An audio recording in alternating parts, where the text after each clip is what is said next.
जय हिंद दोस्तों, मैं नवीन शर्मा आप सभी का स्वागत करता हूं। आशा करता हूं आप सब एकदम अच्छे हैं, एकदम बेहतरीन हैं। एक बार सारे प्यारे दोस्त बताएंगे आप सब कैसे हैं। उम्मीद करेंगे बहुत अच्छे होंगे, बहुत शानदार होंगे। साथ ही आप सब लोग जानते ही हैं कि तो एग्ज़ाम डेट जो है एकदम नज़दीक है। और अगर मैं बात करूं सबसे ज़्यादा सिलेबस पढ़ने लायक अगर किसी विषय का है तो वो सेगमेंट जीएस का ही है। सबसे बड़ा सेगमेंट है। पहले उसके बारे में थोड़ी सी चर्चा कर लेते हैं। आप लोग जानते हैं यूपी पुलिस में जो जीएस के टोटल नंबर ऑफ क्वेश्चंस होंगे, साथ ही वो आपका 38 क्वेश्चंस पूछे जाएंगे। अब 38 क्वेश्चंस के लिए साथी आप क्या पढ़ें। देखो, एक तो एग्ज़ाम दोबारा होने वाला है। सबसे पहले आप लोगों को अपने माइंड में ये चीज़ रखनी होगी कि जो प्रीवियस ईयर आपका हुआ, अभी प्रीवियस ईयर क्या आपका प्रीवियस मंथ्स कहें तो ज़्यादा बेहतर है, 6 महीने पहले ही हुआ, 17 और 18 फरवरी को जो हुआ, उसमें अगर हम जीएस के आपके बात करते हैं कि जीएस किस तरह से पूछी गई, तो मैं ये कहूँगा ज़्यादा टफ जीएस नहीं पूछी गई। कुछ क्वेश्चंस मॉडरेट थे और कुछ बेहद आसान प्रश्न पूछे गए। रेशियो मैं आपको बता ही चुका हूँ। इस जीएस की अगर हम बात करते हैं तो करंट अफेयर्स आपका अगर हम बात करें 3 से 4 क्वेश्चन का आधार बनेगा। आपका यूपी जीके का जो आधार बनेगा साथी वो आपका बनेगा 6 से 10 क्वेश्चन का आधार बनेगा। बाकी अगर हम बात करते हैं आपका लगभग अगर हम बात करते हैं 25 से जो साथी अगर 27 क्वेश्चन का आधार बनेगा, 25 से 26 ही बोले तो ज़्यादा अच्छा, लगभग 25 क्वेश्चन मान लेना, ये बाकी जीएस बन जाएगा। और इसी जीएस के लिए हम ये 3 बजे की क्लास करने वाले हैं, ठीक है। तो पहली बात तो मैं आप सब लोगों से कुछ उम्मीद करूंगा। एक उम्मीद तो ये है कि करंट अफेयर्स में कम से कम अगर 3 से 4 यही आधार रहता है तो मैं उम्मीद करूंगा कि आप 2 प्रश्न करके आएंगे, ठीक है। यहाँ पर अगर यूपीजी के का यही आधार रहा, मैं उम्मीद करूंगा आपसे कि आप 4 से 5 प्रश्नों को उत्तर परीक्षा में दे करके आएंगे। और अगर यहाँ अगर ये 25 से 26 क्वेश्चन पूछे जाते हैं तो यहाँ पर मैं उम्मीद करूंगा आपसे कि 20 से 22 क्वेश्चन आप करके आए, ठीक है। तो 20 4 24 2 26 और 26 से 28 आपका स्कोर मैं मानना चाहूँगा। और अगर आप 26 भी करके आते हैं आउट ऑफ 38 तो ये अपने आप में बहुत बेहतरीन स्कोर होगा। उसी को आप लोगों को टारगेट करना है, क्योंकि बाकी विषय साथ ही स्कोरिंग सब्जेक्ट आपका रीजनिंग भी है, हिंदी में भी सारे बच्चे लगभग वहीं रहेंगे। अंतर जो आएगा वो जीएस में आएगा। अब जीएस की बात करते हैं कि भैया उसी पैटर्न पर पूछा जाएगा। पहली बात तो साथी इसके लिए चिंता मत किया करो। अब मान के चलो कि भाई गवर्नमेंट ये सोचने लगे अच्छा ये बच्चों ने बड़ा जो है हंगामा किया और पेपर दोबारा करवा लिया अपना, तो पैटर्न क्या चेंज हो सकता है। देखो साथी, अगर पैटर्न चेंज हुआ तो ना आप कुछ कर सकते हैं, यूपी ट्रिपल एस पैट में कर चुकी है गवर्नमेंट, फिर कोई मतलब ही नहीं बनता, मतलब कि आप कुछ भी फिर कयास लगाएं, कोई कक्षा यहाँ से करें वहाँ से करें, फिर सब एक जैसा है। लेकिन गवर्नमेंट बच्चों को नाराज नहीं करेगी, ये मेरा अंदाजा है, मेरा मानना है, अब उसमें मैं गलत भी हो सकता हूँ, ठीक है। तो पैटर्न हम हूबहू वही रखेंगे जो पूछा गया है, और उम्मीद भी है कि वही रखा भी जाएगा, क्योंकि यूथ को टारगेट करके अभी ये कोशिश की जा रही है कि ये नाराज जो वर्ग है उसको खुश किया जाए किसी तरह से। तो ठीक है, मुझे लगता है कि उसमें कोई छेड़खानी नहीं होगी। अब बात आती है भैया कुल 15 कक्षाओं में तो हम बहुत महत्वपूर्ण चीज़ें करेंगे। बस आप एक बार कमेंट सेक्शन में ये लिख दो, भैया प्रॉमिस करते हैं कि जो आप इस बोर्ड पर लिख देंगे उसका एक एक अक्षर हम लोग अक्षरस है जिसको बोलते हैं ना कंठस्थ करके परीक्षा में जाएंगे। और आप कंठस्थ करके जाएंगे तो उस आपका 25-26 में से आपका 20 क्वेश्चन का प्रॉमिस मैं आपसे करता हूं कि वो आप करके आएंगे, ठीक है। तो शुरू करें। बाकी तो 15 दिन कुछ बातें होंगी नहीं, बस निरंतर आप लोगों को चीज़ें पढ़नी है। और एक दूसरी चीज़, आप जब कल की कक्षा में आएंगे तो पहली चीज़ों को थोड़ा सा रिवाइज करके आएंगे, 10 15 20 मिनट उसको रिवाइज भी करना है, वो सबसे ज़्यादा ज़रूरी है। अगर बहुत ध्यान से पढ़ेंगे तो 15 1 मिनट में चीज़ें रिवाइज हो जाएंगी, ठीक है। ये प्रॉमिस आपकी तरफ से चाहिए, ठीक है। यहाँ पर हम फोकस कर रहे हैं इस कक्षा में 25 से 26 प्रश्नों को, इनको यूपीजी के लिए केसपाल सर आपको अलग से क्लास करा रहे हैं, और करंट अफेयर्स के लिए सोनवीर सर कुछ सेशंस आपको कराएंगे, आपके एग्जाम से पहले करा देंगे, ठीक है। तो अभी शुरू करेंगे आज की कक्षा को। मैं आपको इस कक्षा के बारे में और बता दूं कि जैसे आपका कक्षा में डेली 38 क्वेश्चन रहेंगे, हमने लगभग हर सब्जेक्ट के 6 क्वेश्चन लिए हैं, वो 6 7 भी हो सकते हैं। जैसे हिस्ट्री बड़ा सिलेबस है तो हम 7 क्वेश्चन लेकर के उसको कवर कर सकते हैं कि बहुत महत्वपूर्ण चीज़ें क्या क्या हैं, ठीक है। जैसे पॉलिटी है आपका, तो पॉलिटी में भी लगभग वही आपका 6 क्वेश्चन का एक आधार रहेगा। पॉलिटी के बाद में हमारे जो क्वेश्चंस रहेंगे वो ज्योग्राफी के रहेंगे डेली, लगभग 6 से 7 क्वेश्चन भी वो रहेंगे आपका। फिर हमारा साइंस इकोनॉमिक्स दोनों 6 6 क्वेश्चन रहेगा, ठीक है। और फिर आपका इसके बाद में जो हमारा 7 8 क्वेश्चन रहेगा वो स्टैटिक जीके का रहेगा। और स्टैटिक जीके आपको कहीं और से करने की आवश्यकता नहीं है, सिर्फ इस कक्षा से, या जिन्होंने पहले कर रखी है सिर्फ उसी को करके रखे। अब बात आती है, एक बार थम्सअप चाहता हूँ कि किन किन साथियों ने नायक सीरीज़ को ज्वाइन किया था, बल्ले बल्ले होने वाली है। अब ऐसा नहीं है कि मैं आपसे ये बोलूँ कि अब जाके नायक सीरीज को तुम खत्म कर लो, उसमें 35 क्लासेस है 2-2 घंटे की, अभी संभव नहीं है। उसका एक निचोड़ बहुत बेहतरीन अभी यूपी पुलिस कांस्टेबल के लिए क्या हो सकता है वो हम करेंगे। लेकिन जो साथी कर चुके थे तो मुझे लगता है कि उनके लिए चीज़ें बहुत आसान होंगी। ये चीज़ें दोस्त आपको फिर मतलब बड़ी छोटी छोटी लगने वाली हैं, बट बेहद आसान लगने वाली हैं, और इन आसान सी चीज़ों पर आपको फोकस जरूर करना है, ठीक है। पीडीएफ आपको रोजगार वेदन किताब एप्लीकेशन में मिल जाएगी सारे साथियों को। तो शुरू करते हैं आज के सेशन को। बड़े ध्यान से प्रश्नों को पढ़ना। आपको बता दूं कि मेरी कक्षा के तुरंत बाद में मैथ्स की राहुल तेवतिया सर की क्लास होगी, मानसिक अभिरुचि 6 बजे, नॉन वर्बल डिसीजन मेकिंग 7:30 बजे, और वर्बल रीजनिंग आपका 8:30 बजे कक्षा होगी, ठीक है। तो शुरू करें दोस्त, रेडी। तो आपका पहला क्वेश्चन आपके सामने एक क्रम से करेंगे हम। पहले हिस्ट्री को हम चलेंगे, ऐसी मॉडर्न हिस्ट्री तक जाएंगे। पॉलिटी हम एकदम जीरो से शुरू करेंगे, आपको पिछली कक्षा पता चलेगी तो बहुत महत्वपूर्ण चीज़ों को उसी तरह से। ज्योग्राफी एकदम शुरुआती दौर से, जो इनिशियल स्टेज से क्वेश्चन शुरू होते हैं उनको शुरू करेंगे। तो पहला प्रश्न है आप लोगों के सामने कि सिंधु घाटी सभ्यता जो इंडस वैली सिविलाइजेशन थी, उसका जो पोर्ट टाउन था, जो बंदरगाह था, वो कौन सा था। तो बंदरगाह कौन सा था, तो क्या कहेंगे भैया, बंदरगाह था आपका लोथल। और लोथल किस राज्य में था ये बताएंगे। लोथल भैया गुजरात में था, भोगवा नदी के किनारे था। रोपड़ पंजाब में था, ये सतलज नदी के किनारे था आपका। कालीबंगन की अगर हम बात करते हैं, ये राजस्थान में था, कालीबंगन राजस्थान में था।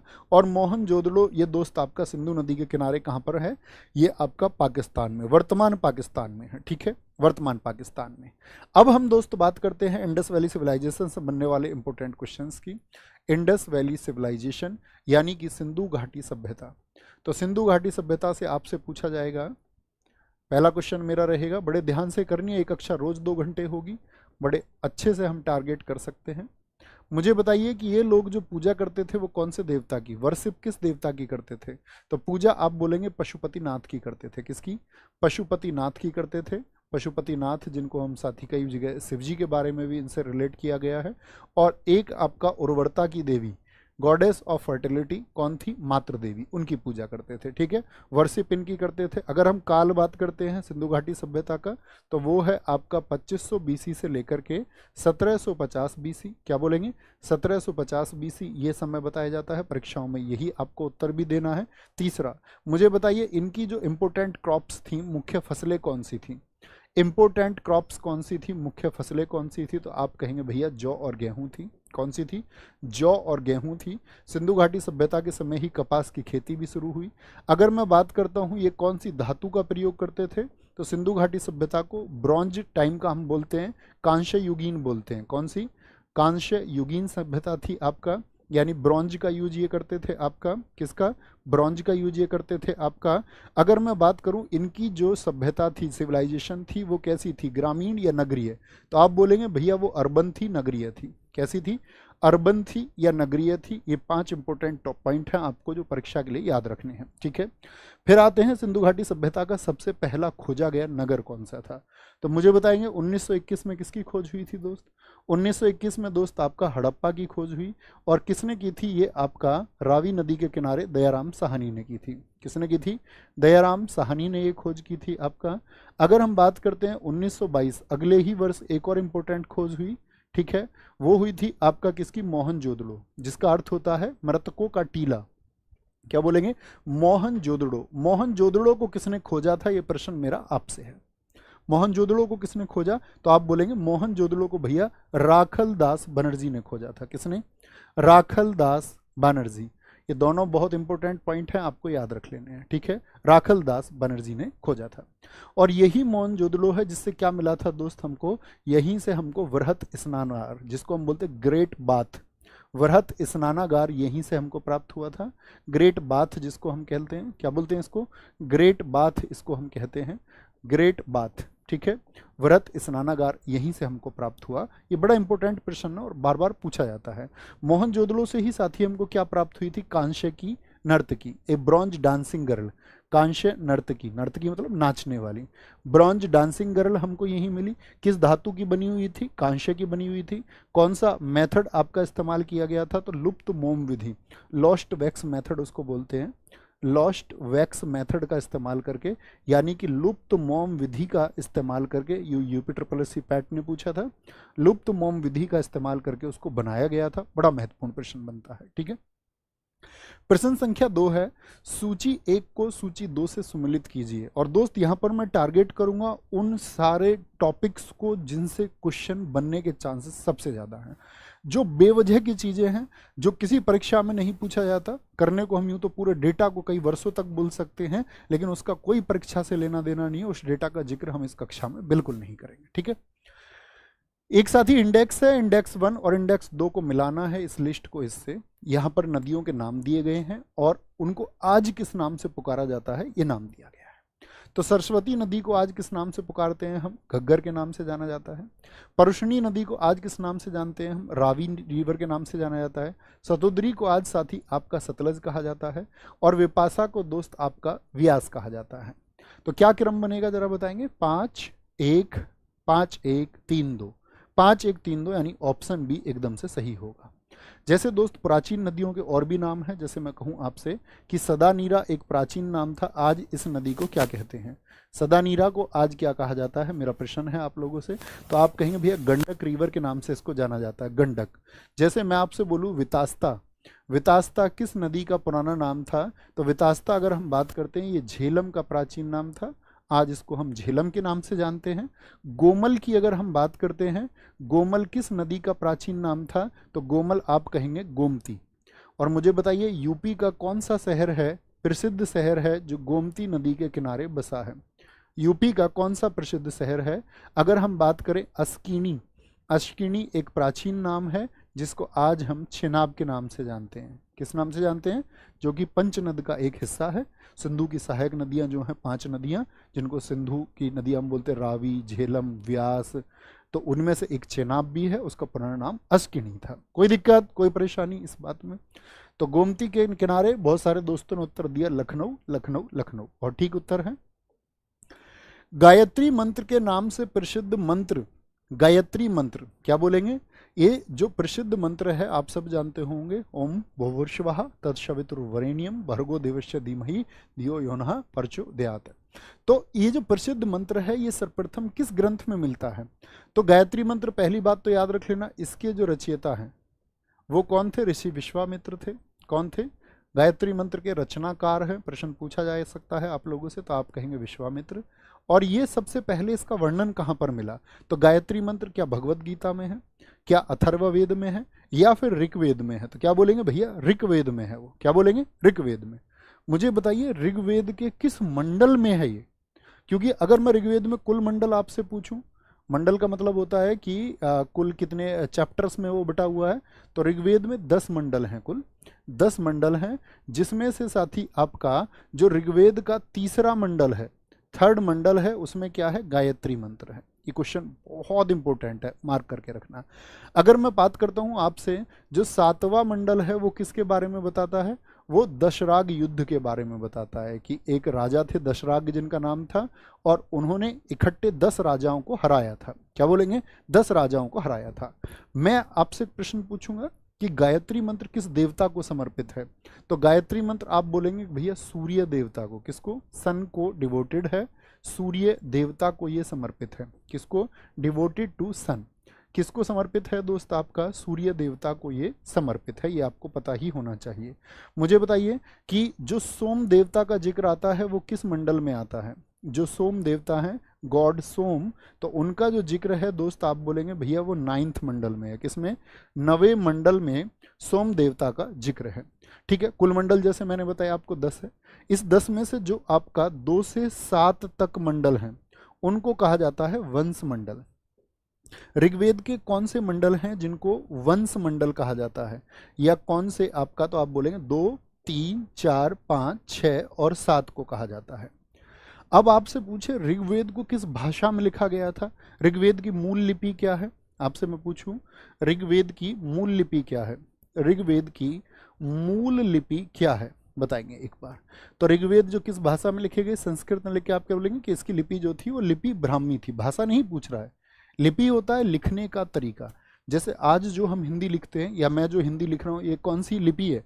तो ये है तो हिंदी, लेकिन लिपि कौन सी है इसकी? देवनागरी है। कौन सी लिपि है? देवनागरी लिपि है। मुझे बताइए साथी, अगर मैं आपसे पूछूं वेदों की कुल संख्या कितनी है? और वेद कितने हैं दोस्त आपसे पूछूं मैं, तो आप कहेंगे 4 हैं। कौन कौन से हैं दोस्त? आपका ऋग्वेद है, ठीक है। ऋग्वेद के बाद में आपका सामवेद है, क्या बोलेंगे? सामवेद है। यजुर्वेद है भैया आपका, क्या बोलेंगे? यजुर्वेद है। और एक है आपका, क्या बोलेंगे? अथर्ववेद। क्या बोलेंगे? अथर्ववेद है। मैं आपसे पूछूं दोस्त वेदांगों की संख्या कितनी है? वेदांगों की संख्या कितनी है? तो आप बोलेंगे 6 हैं वेदांग। पूछ लेता है कि कौन सा वेदांग नहीं है? शिक्षा, कल्प, कल्प, ज्योतिष है आपका, जो ज्योतिष के बारे में जानकारी देता है, ठीक है। शिक्षा, कल्प, ज्योतिष। व्याकरण है, जो लिखना सिखाता है, व्याकरण। निरुक्त है, जो उच्चारण आदि को बताता है। और एक आपका छंद, जो वाक्य रचना को बताता है, सेंटेंस मेकिंग को, ठीक है। तो क्या बोलेंगे आपका, अगर हम बात करते हैं वेदांगों की संख्या कितनी है, वो आपका 6 है। मैं पूछूं पुराण, पुराणों की संख्या कितनी है आपका? तो आप बोलेंगे पुराणों की संख्या भैया 18 है, ठीक है। पुराणों की संख्या 18, वो सब के लिए लिखे गए, जैसे आपने देखा होगा आपका गरुड़ पुराण है, आपका शिव पुराण है, उस तरह से मत्स्य पुराण है, सबसे पुराना है। और अगर हम बात करते हैं यहाँ पर दोस्त, इन सब के फिर ब्राह्मण ग्रंथ भी लिखे गए। इसमें सबसे बड़ी संख्या पूछी जाती है उपनिषदों की संख्या। उपनिषद की संख्या कितनी है? उपनिषद यानी जो गुरु के समीप बैठ के, उप माने निकट, निषद किसके? गुरु के। तो उपनिषदों की जो संख्या है वो 108 है। कुल भाग मिलाकर के तो उसके हालांकि 111 हो जाते हैं, लेकिन कुल संख्या कितनी है उनकी? 108 है उपनिषदों की। लेकिन आपसे पूछे कि महत्व के उपनिषदों की संख्या कितनी है जिनका महत्व है, तो वो 13 ही है, ठीक है। नेक्स्ट, नचिकेता आख्यान किस उपनिषद में मिलता है? नचिकेता, जिसको उसके पिता ने क्या कर दिया कि जब वो दान कर रहे थे तो वो हर बात पे प्रश्न पूछता था। उनके पिता बूढ़ी गायों को दे रहे थे, उसे लगा कि भाई बूढ़ी गायों को दान करने से तो मेरे पिता को जो है पाप लगेगा। तो उसने अपने पिताजी को कहा कि भाई वो इन गायों का दान ना करें, और क्यों कर रहे हैं, तो बहुत सारे प्रश्न किए। तो उन्होंने किसको दे दिया उसको? उन्होंने बोला, अंत में बोलता है कि मुझे किसे दोगे? नचिकेता अपने पिता से। तो उसके पिता कह देते हैं कि भाई तुझको मैं यमराज को दूंगा। तो वो फिर यमराज के पास जाता है, 3 दिन तक वहाँ भूखा प्यासा इंतजार करता है। तो वो 3 वरदान मांगने को कहते हैं। तो उन 3 वरदानों में कि एक तो भाई मेरे पिता मुझसे प्रसन्न रहें, ठीक है, जाकर के मेरे पिता मुझ पर नाराज ना हो, और बाकी उसने मृत्यु के बारे में जाना कि मृत्यु क्या है, आत्मा होती भी है या नहीं होती है। तो ये जो संवाद है, ये इसको बोलते हैं यम नचिकेता संवाद, ठीक है। इसी का नाम आता है यम नचिकेता संवाद। किस उपनिषद में मिलता है? कठोपनिषद, केन उपनिषद, छांदोग्य उपनिषद। तो ये किस में मिलता है? कठोपनिषद में मिलता है। किस में मिलता है? कठोपनिषद में मिलता है। कि 12 साल के बच्चे नचिकेता इतनी मेधावी तरीके से प्रश्न पूछता है। अच्छा, अब यहाँ पर क्वेश्चन पूछेगा आपसे, जैसे तमसो माँ ज्योतिर्गमय हमें कहाँ पर जिक्र मिलता है? तमसो माँ ज्योतिर्गमय, ठीक है। तमसो माँ ज्योतिर्गमय, कि तमस बोलते अंधेरे को, बोलता है कि मुझको तुम अंधेरे से किसकी तरफ? ज्योति, उजाले की तरफ ले चलो। जैसे ओम शब्द है, तो इनका जिक्र हमको किस उपनिषद में मिलता है? तो ये दोनों जिक्र मिलते हैं हमको किसमें? वृद्धारण्यक उपनिषद में। किसमें? वृद्धारण्यक उपनिषद में ये जिक्र मिलता है। और वृद्धारण्यक उपनिषद की बात महत्वपूर्ण ये है कि 108 उपनिषदों में ये सबसे बड़ा है। क्या है ये सबसे बड़ा उपनिषद है। अब मैं आपसे पूछूं, सबसे बड़ा उपनिषद है ये, मुझे आपसे प्रश्न पूछना है कि सबसे छोटा उपनिषद कौन सा है? सबसे छोटा उपनिषद बड़ा पूछा जाता है। 108 उपनिषदों में सबसे जो छोटा उपनिषद है वो कौन सा है? तो सबसे छोटा जो उपनिषद है दोस्त, वो है आपका, क्या बोलेंगे? सबसे छोटा उपनिषद है जी मांड्यूक्योपनिषद। क्या बोलेंगे? मांड्यूक्योपनिषद है आपका सबसे छोटा। और जैसे सत्यमेव जयते से सबसे ज्यादा प्रश्न पूछा जाता है, सत्यमेव जयते को किससे लिया गया है? सत्यमेव जयते पंडित मदन मोहन मालवीय के द्वारा दिया गया एक कथन था। तो ये किस उपनिषद से लिया गया है? मुंडक उपनिषद से। क्या बोलेंगे? मुंडक उपनिषद से, कि सत्य की ही सदा विजय होती है। अंतिम विजय किसकी होती है? अंतिम विजय सत्य की होती है, ठीक है। नेक्स्ट है, निम्न में से कौन सा वेद है जो गद्य और पद्य दोनों में लिखा है? यानी कि प्रोज में भी और पोएट्री दोनों में लिखा गया है। तो क्या बोलेंगे भैया? ऋग्वेद है। ऋग्वेद के बारे में हम बात कर चुके, क्या है? गद्य और पद्य दोनों में लिखा गया है। जीनी भी है। क्या वो सामवेद है? सामवेद से आपसे क्वेश्चन पूछा जाएगा, कौन सा वेद है जो संगीत से संबंध रखता है? किससे? संगीत से संबंध रखता है। और यजुर्वेद वो वेद है जो गद्य और पद्य दोनों में लिखा गया है, ठीक है। अथर्ववेद किस बारे में बताता है? ये तंत्र मंत्र के बारे में बताता है, जादू टोना, ठीक है, तंत्र मंत्र के बारे में। और यजुर्वेद किसके बारे में बताता है? कि जो यज्ञ यज्ञ संबंधी विधि होती है, यज्ञ संबंधी विधि है कि देवताओं का आह्वान किस प्रकार होगा, यज्ञ संबंधी विधि को ये बताता है, ये आपको पता होनी चाहिए। अच्छा दोस्त, जब वेदों को लोग नहीं समझ पाए, जब उनकी भाषा उनको जटिल लिखी, तो वेदों को ही समझाने के लिए ब्राह्मण ग्रंथ लिखे गए। तो ब्राह्मण ग्रंथों से प्रश्न पूछा जाता है, ब्राह्मण ग्रंथों से कि कौन सा ब्राह्मण ग्रंथ का संबंध किससे है। जैसे प्रश्न पूछा जाएगा सतपथ, सतपथ एक ब्राह्मण ग्रंथ है, इसका संबंध किस वेद से है? सतपथ जो ब्राह्मण ग्रंथ है, ब्राह्मण ग्रंथ है, उसका संबंध किससे है? तो आप बोलेंगे वो यजुर्वेद से ही उसका संबंध है भैया। किससे? यजुर्वेद से ही उसका संबंध है। जैसे गोपथ है, एक ब्राह्मण ग्रंथ है, ये किसको स्पष्ट व्याख्या करने के लिए आया? तो आप बोलेंगे भैया ये अथर्ववेद की व्याख्या करता है। किसकी? अथर्ववेद की ये व्याख्या करता है, ये आपको पता होना चाहिए। ऐत्रेय किसके लिए आया? ऐत्रेय एक ब्राह्मण ग्रंथ है, ऐत्रेय ब्राह्मण ग्रंथ किसके लिए आया? तो आप बोलेंगे वो ऋग्वेद के लिए आया। किसके लिए? ऋग्वेद के लिए आया ऐत्रेय ब्राह्मण ग्रंथ, ठीक है। और अगर हम बात करते हैं पंचविश की, पंचविश जो ब्राह्मण ग्रंथ है वो किसके लिए आया? पंचविश ब्राह्मण ग्रंथ है आपका साथी ये सामवेद का। क्या बोलेंगे? सामवेद का। तो ये बड़े चर्चित ब्राह्मण ग्रंथ है जिनसे परीक्षाओं में प्रश्न पूछ लिए जाते हैं, ठीक है। सर आवाज, क्या मेरी आवाज आप लोगों तक नहीं पहुंच रही है? एक साथी का मैं देख पा रहा हूँ कमेंट। मैं साथी जितना तेज बोलता हूँ उतना तेज बोल रहा था, जितना मैं 1 बजे बोल रहा था उतना अभी भी बोल रहा हूँ। एक बार थम्स अप करके बताइए आवाज ठीक आ रही है। आवाज बढ़ने जैसा कोई ऑप्शन नहीं होता कि आवाज बढ़ा दें हम इधर से, ठीक है। मैं माइक को और पास कर लेता हूँ। एक बार थम्स अप करके बताएं जो आवाज आ पा रही है। ऐसा हो सकता है कि धीमे आवाज आ रही हो, क्योंकि मैं बहुत चिल्ला के नहीं बोलता दोस्त, ठीक है। क्या एक बार सेल बदल के देख लें हम?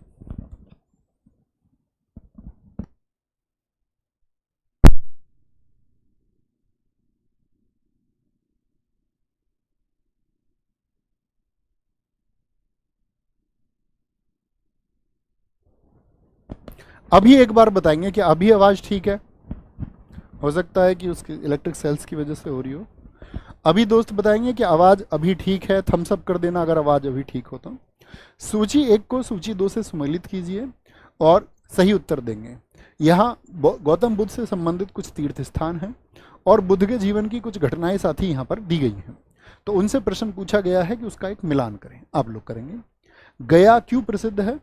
कुशीनगर क्यों प्रसिद्ध है? लुम्बिनी क्यों प्रसिद्ध है? और सारनाथ क्यों प्रसिद्ध है? तो गया में तो क्या हुआ था दोस्त, उनको बिहार में ज्ञान प्राप्ति हुई थी।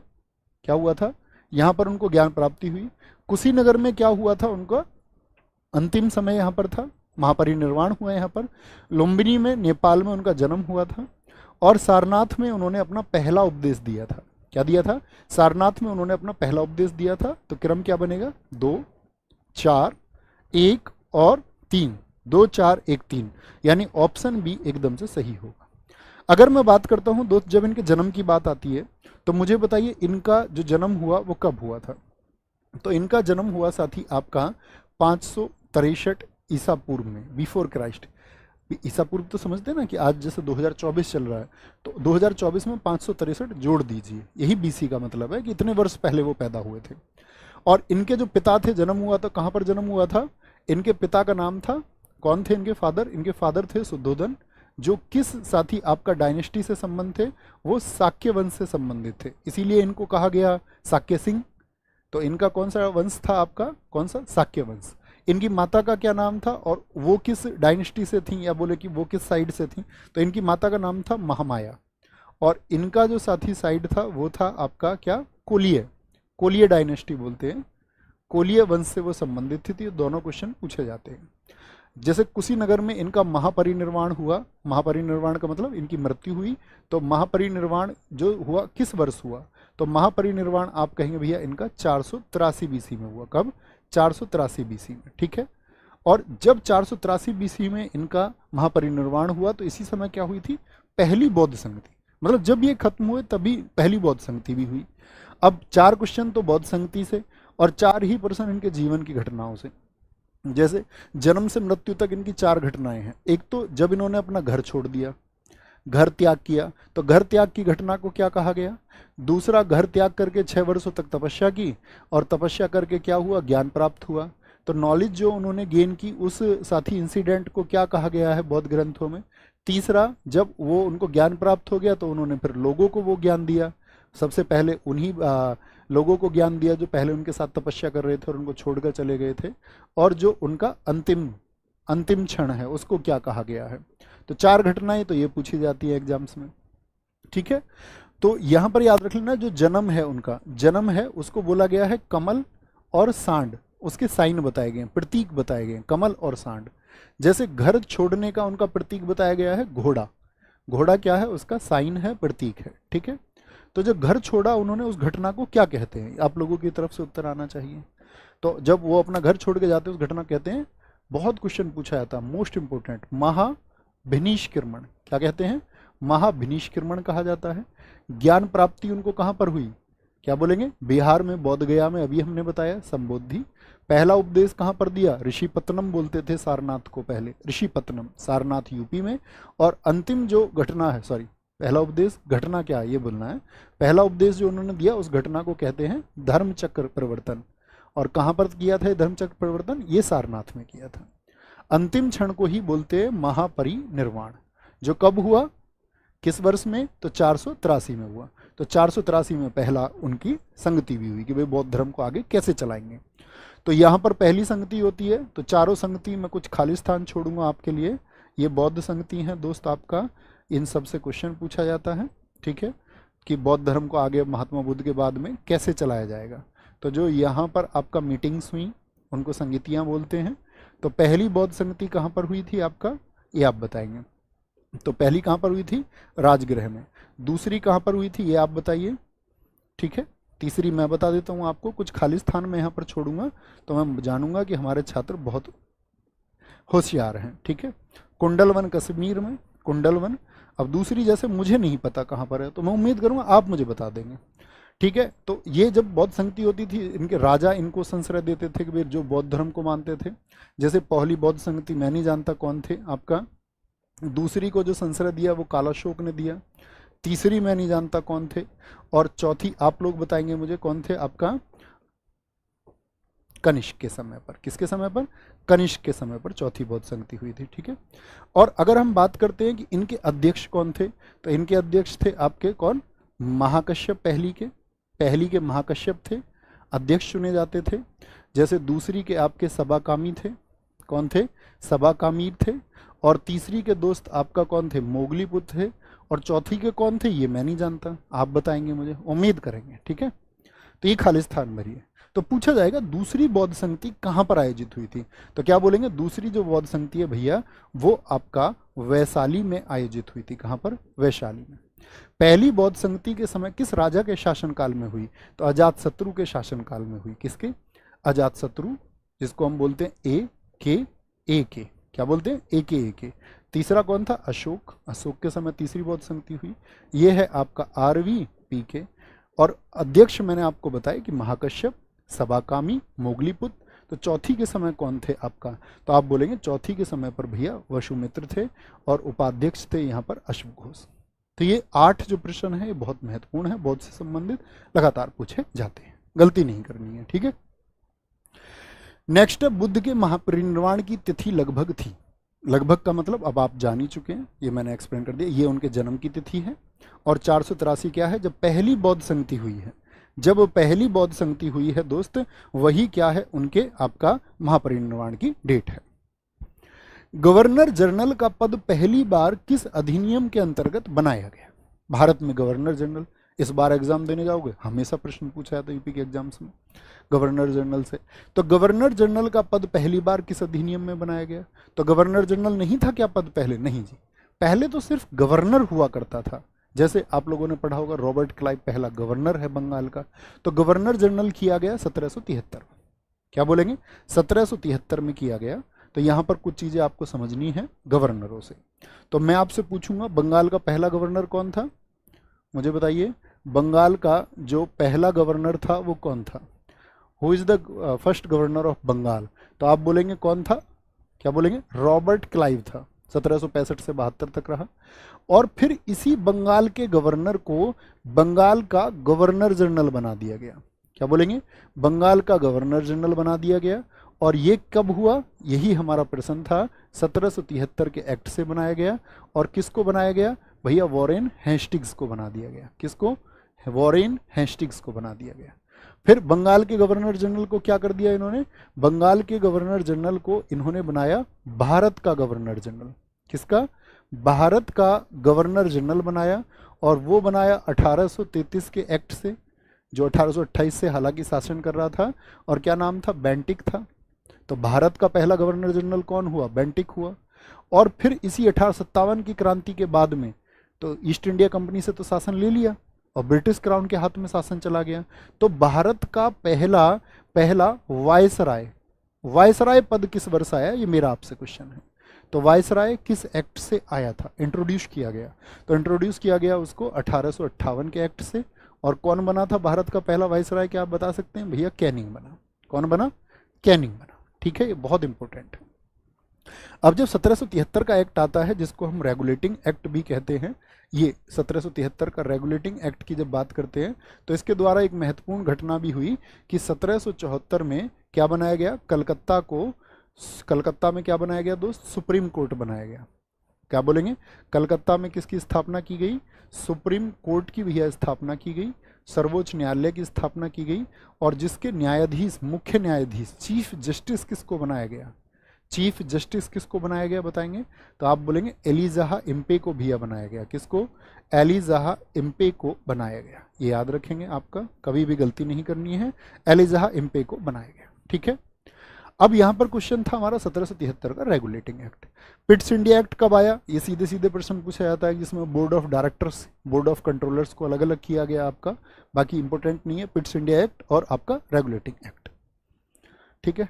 नेक्स्ट है, भारत की संविधान सभा का परामर्शदाता कौन था? भारत का संविधान बनाने के लिए साथी एक संविधान सभा का गठन हुआ। उसमें जो आपका संविधान परामर्शदाता का मतलब क्या है? एडवाइजर, जो एडवाइस देने के लिए थे। तो वो कौन थे एडवाइस देने के लिए? तो डॉक्टर भीमराव अंबेडकर थे, डॉक्टर राजेंद्र प्रसाद थे, डॉक्टर BN राव थे, या डॉक्टर KM मुंशी थे? तो क्या बोलेंगे? श्री BN राव थे। कौन थे जी? श्री BN राव थे। अच्छा, बाबा साहेब अंबेडकर जी के पास में क्या था फिर? तो इनको बनाया गया था आपका, क्या बोलेंगे, ये प्रारूप समिति, जिसको मसौदा समिति भी बोलते हैं। प्रारूप समिति यानी ड्राफ्टिंग कमेटी। कौन सी कमेटी? Drafting committee. मसौदा समिति के ये प्रमुख थे। मसौदा समिति के कौन थे? ये आपका अध्यक्ष थे। मैं आपसे पूछूं, प्रारूप समिति जो थी दोस्त, इसमें कितने सदस्य थे? जो ये प्रारूप समिति थी, इसमें सदस्यों की संख्या कितनी थी संविधान सभा के लिए? तो आप बोलेंगे बाबा साहेब भीमराव अंबेडकर को मिलाकर के ये संख्या 7 थी। और गठन कब हुआ था प्रारूप समिति का? तो आप कहेंगे गठन हुआ था जी 29 अगस्त 1947 को, यानी कि आपका देश की आज़ादी के 14 दिन बाद में। और BN राव कौन हो गए? आपका परामर्शदाता हो गए। अब मैं आपसे पूछूं दोस्त, जैसे यहाँ पे राजेंद्र प्रसाद जी का भी जिक्र है, संविधान सभा की पहली बैठक कब हुई थी? संविधान सभा की जो कॉन्स्टिट्यूएंट असेंबली थी, संविधान सभा थी आपका, उसकी पहली बैठक कब हुई थी? तो संविधान सभा की पहली बैठक आप सब लोगों को पता होनी चाहिए। क्या बोलेंगे जी? 6 दिसंबर 1946 को। क्या बोलेंगे? 6 दिसंबर 1946 को। ठीक है। लगभग हर रोज ही बैठकें होती थी। और इस दिन अध्यक्ष कौन चुने गए थे? तो इस दिन चुने गए थे सबसे बुजुर्ग स्थिति को देखते हुए अस्थायी अध्यक्ष, परमानेंट नहीं थे। ठीक है। अस्थायी अध्यक्ष कौन थे? आपके सच्चिदानंद सिन्हा।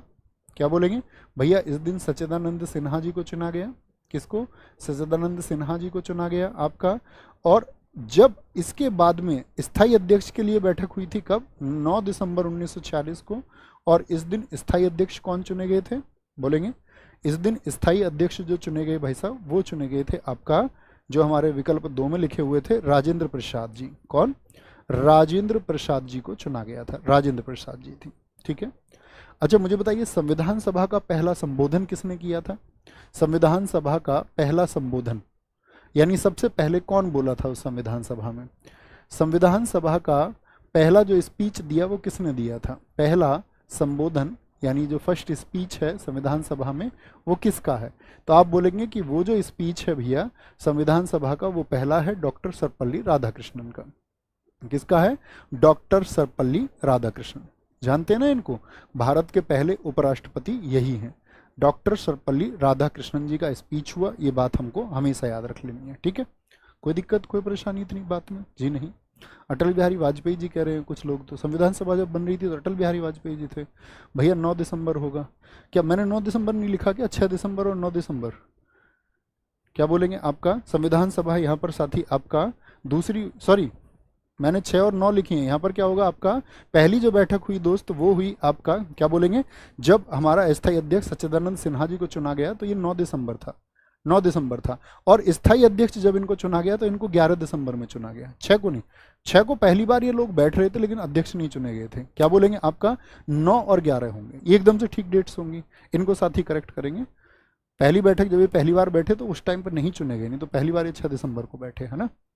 तो अध्यक्ष जो चुने गए वो बात याद रख लेनी। आगे आएंगे, नेक्स्ट है भारत की संविधान सभा की अंतिम बैठक की सही तिथि क्या है? लास्ट जो साथी मीटिंग हुई वो किस दिन हुई? 26 नवंबर 1949 को, ठीक है? इसको हम कानून दिवस के नाम से जानते हैं क्योंकि इस दिन संविधान बनकर तैयार हो गया था।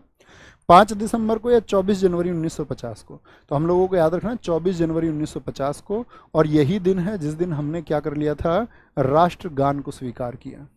राष्ट्रगान, नेशनल एंथम को जब हमने एक्सेप्ट किया था, नेशनल एंथम जानते हैं, जनगण मन, उसको हमने स्वीकार कर लिया था, ठीक है? अच्छा मुझे बताएं, जब संविधान सभा ये आपका काम कर रही थी तो इसमें कुल अधिवेशन कितने थे? कुल अधिवेशन कितने हुए थे? कुल कितनी मीटिंग्स हुई थी? तो कुल अधिवेशन इसमें 11 हुए साथी। संविधान के निर्माण में कितना वर्ष लगा? तो आप सब जानते ही, बड़ा कॉमन सा प्रश्न है कि 2 वर्ष लगे जी, ठीक है? 2 वर्ष 11 माह और 18 दिन लगे। और पूर्ण रूप से संविधान कब लागू हुआ, ये आपसे मेरा प्रश्न है। तो जिस दिन हम गणतंत्र दिवस मनाते हैं तो 26 जनवरी 1950 को संविधान लागू हुआ। बनकर तैयार किस दिन हुआ? वो 26 नवंबर को हुआ। ये बात याद रख लें, 1949 को। लागू कब हुआ? 26 जनवरी 1950 को। इसीलिए हम उसको क्या बनाते हैं? आपका रिपब्लिक डे, आपका गणतंत्र दिवस हम उसको मनाते हैं, ठीक है? नेक्स्ट है, निम्नलिखित में से कौन सा एक युग्म है जो सही सुमेलित नहीं है? बताएंगे। मौलिक अधिकार और उनके सोर्स दिए हुए हैं। जो फंडामेंटल राइट्स हैं, क्या साथी हमने उनको यूएसए से लिया है? ठीक है। जो हमारे डीपीएसपी है, राज्य के नीति निर्देशक तत्व हैं, क्या उनको हमने आयरलैंड से लिया है? केंद्र की अवशिष्ट शक्तियां, जो रेजिडरी पावर्स हैं, क्या हमने उनको ऑस्ट्रेलिया से लिया है? और जो इमरजेंसी पावर्स हैं, क्या वो हमने जर्मनी से ली है? तो ये बताएंगे आप एक बार।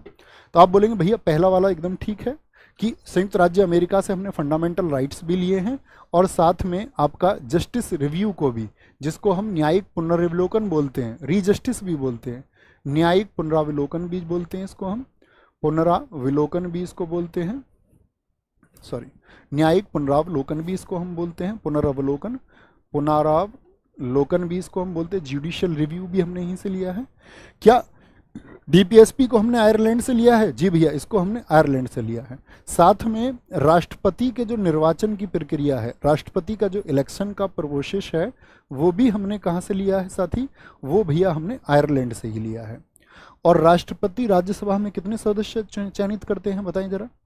तो आप कहेंगे राज्यसभा में राष्ट्रपति 12 सदस्यों को नामांकित करते हैं, वो प्रक्रिया भी हमने कहाँ से ली है? क्या बोलेंगे? राष्ट्रपति जो 12 सदस्य, ऐसे आपको याद रहेगा, कहाँ पर? राज्यसभा में नामांकित करते हैं, वो प्रोसेस भी हमने यहीं से लिया है। लेकिन साथ ही जो रेजिडरी पावर्स है वो हमने ऑस्ट्रेलिया से नहीं ली, वो कहाँ से लिए हैं हमने? आप कहेंगे कि ये हमने कनाडा से ली हैं। कहाँ से लिए हैं? रेजिडरी पावर्स जो अवशिष्ट शक्तियां हैं वो हमने कनाडा से ली हैं। फिर भैया ऑस्ट्रेलिया से हमने क्या लिया है, क्या आप बता सकते हैं? तो कॉन्करेंट लिस्ट जो है आपका, समवर्ती सूची, ये हमने कहाँ से लिया है? ये भैया हमने ऑस्ट्रेलिया से लिया है। जो संयुक्त बैठक होती है आर्टिकल 108 हमने कहाँ से लिया है? वो भी हमने यहीं से लिया है साथी। और साथ में जो प्रियम्बल है हमारा, उसकी जो लैंग्वेज है, प्रस्तावना की जो भाषा है, प्रियम्बल की जो लैंग्वेज है, वो भी हमने कहाँ से ली है? ये 3 महत्वपूर्ण चीज़ें हमने ऑस्ट्रेलिया से ली हैं और इनसे अक्सर क्वेश्चन पूछा जाता है। आपातकालीन इमरजेंसी पावर्स क्या हमने जर्मनी से ली हैं? जी हाँ, हमने जर्मनी से ली हैं। मुझे बताइए साथी, बंधुत्व और समानता के हमारे संविधान में जो लक्षण मिलते हैं, ये हमने किस देश से लिए हैं? यानी जो ब्रदरहुड हम बोलते हैं, जिसको फ्रेटर्निटी हम बोलते हैं, जो इक्वलिटी की बात हम करते हैं, ये हमने किस देश से लिए हैं? बंधुता और समानता। मैं अगर बात करूं, जो कॉन्स्टिट्यूशनल अमेंडमेंट है, जो साथी संविधान संशोधन है, उसकी प्रक्रिया हमने कहाँ से ली है? कॉन्स्टिट्यूशनल अमेंडमेंट हमने कहाँ से ली, एक्सेप्ट मतलब ग्रहण किए हैं?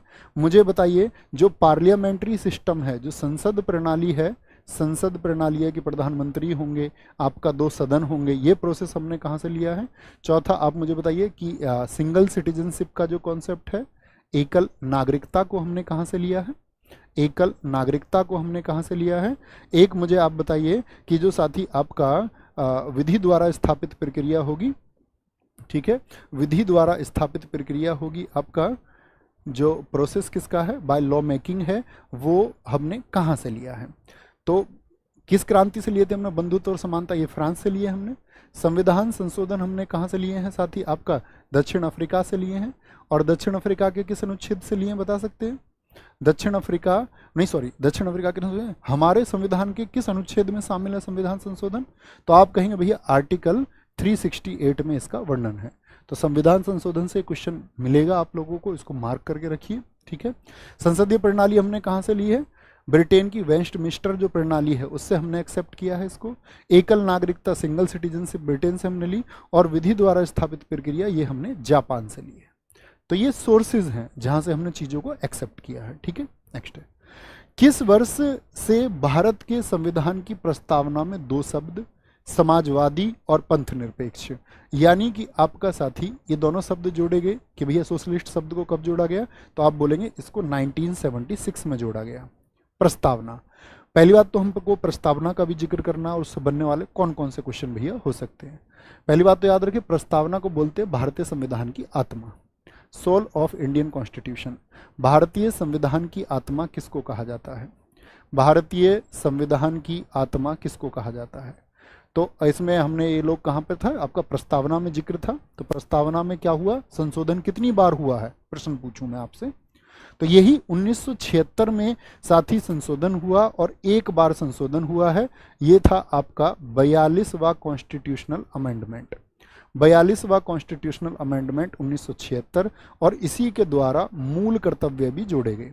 मूल कर्तव्य जिनको हम क्या बोलते हैं? फंडामेंटल ड्यूटीज बोलते हैं। क्या बोलते हैं?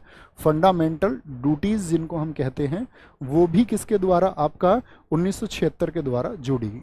कौन सी समिति थी इसके लिए, मूल कर्तव्य के लिए? तो आप बोलेंगे सरदार शरण सिंह समिति थी। कौन सी कमेटी थी? किसने मूल कर्तव्यों को जोड़ा? सरदार स्वर्ण सिंह, जो एक सेंट्रल मिनिस्टर थे उस टाइम पर।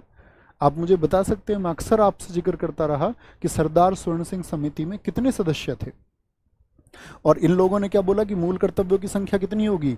सरदार स्वर्ण सिंह सोरती, इन्होंने बोला कि आपका कितने जोड़े गए? जब 10 फंडामेंटल ड्यूटीज को जोड़ा गया, 10 मौलिक कर्तव्य।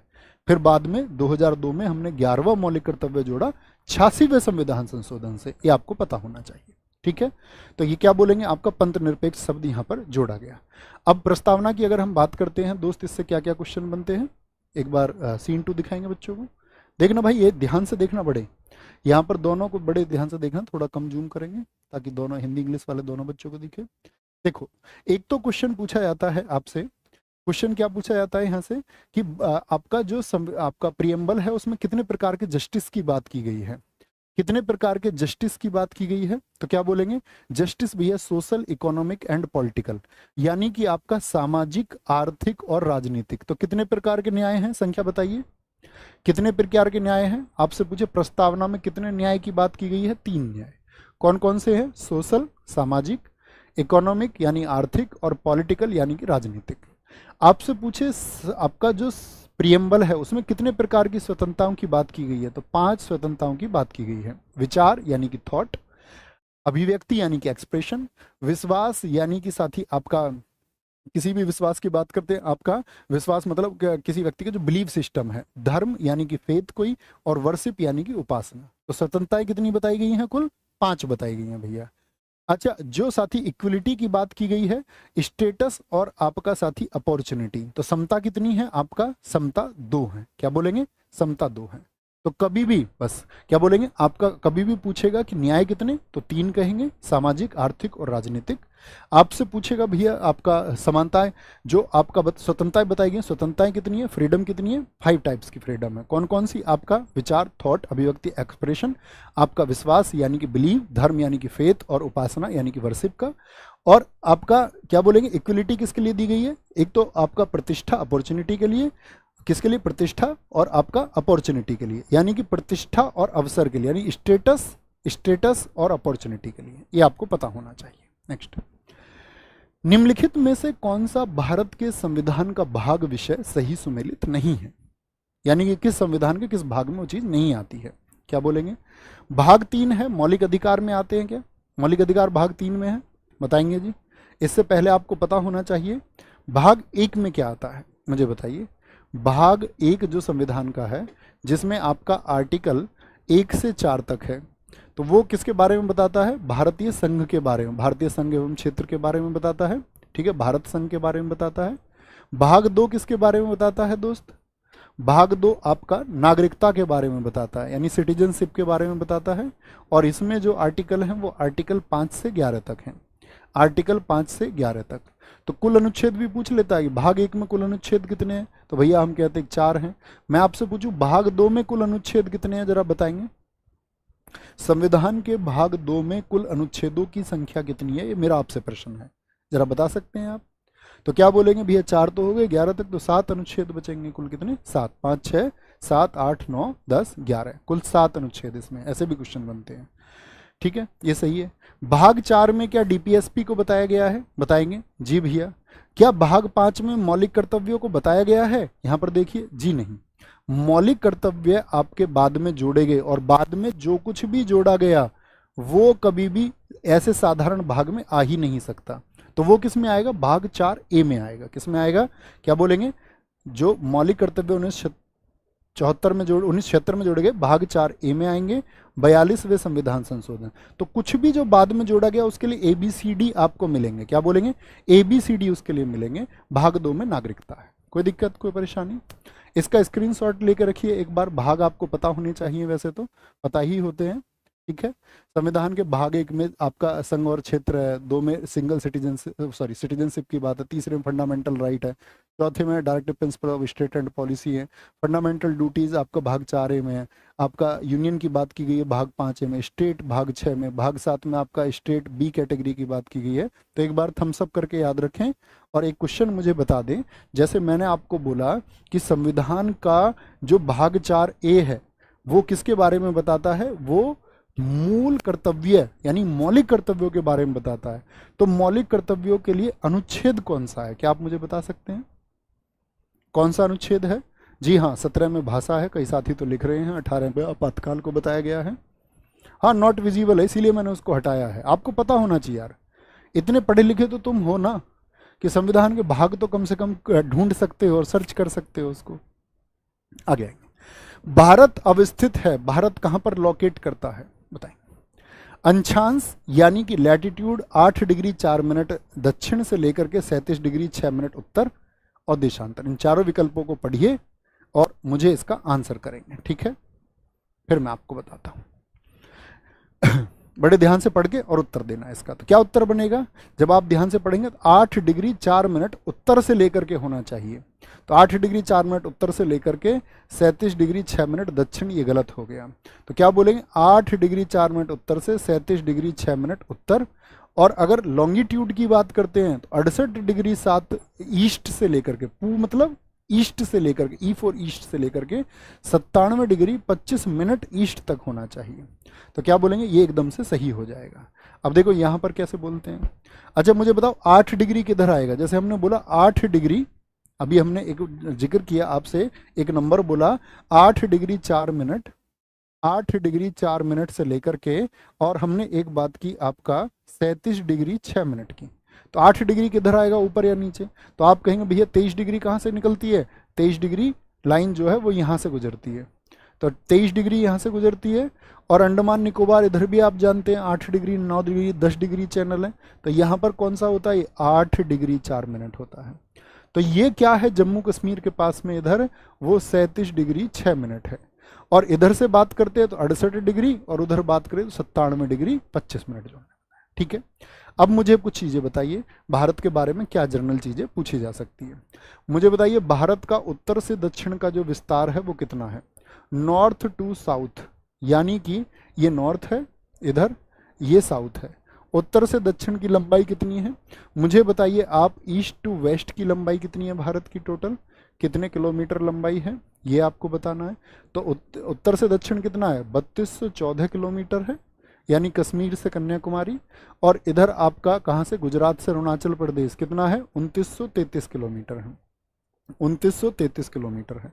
भारत का क्षेत्रफल बताइए दोस्त कितना है, भारत का क्षेत्रफल कितना है, तो आप कहेंगे भारत का क्षेत्रफल है भैया 32,87,263 वर्ग किलोमीटर।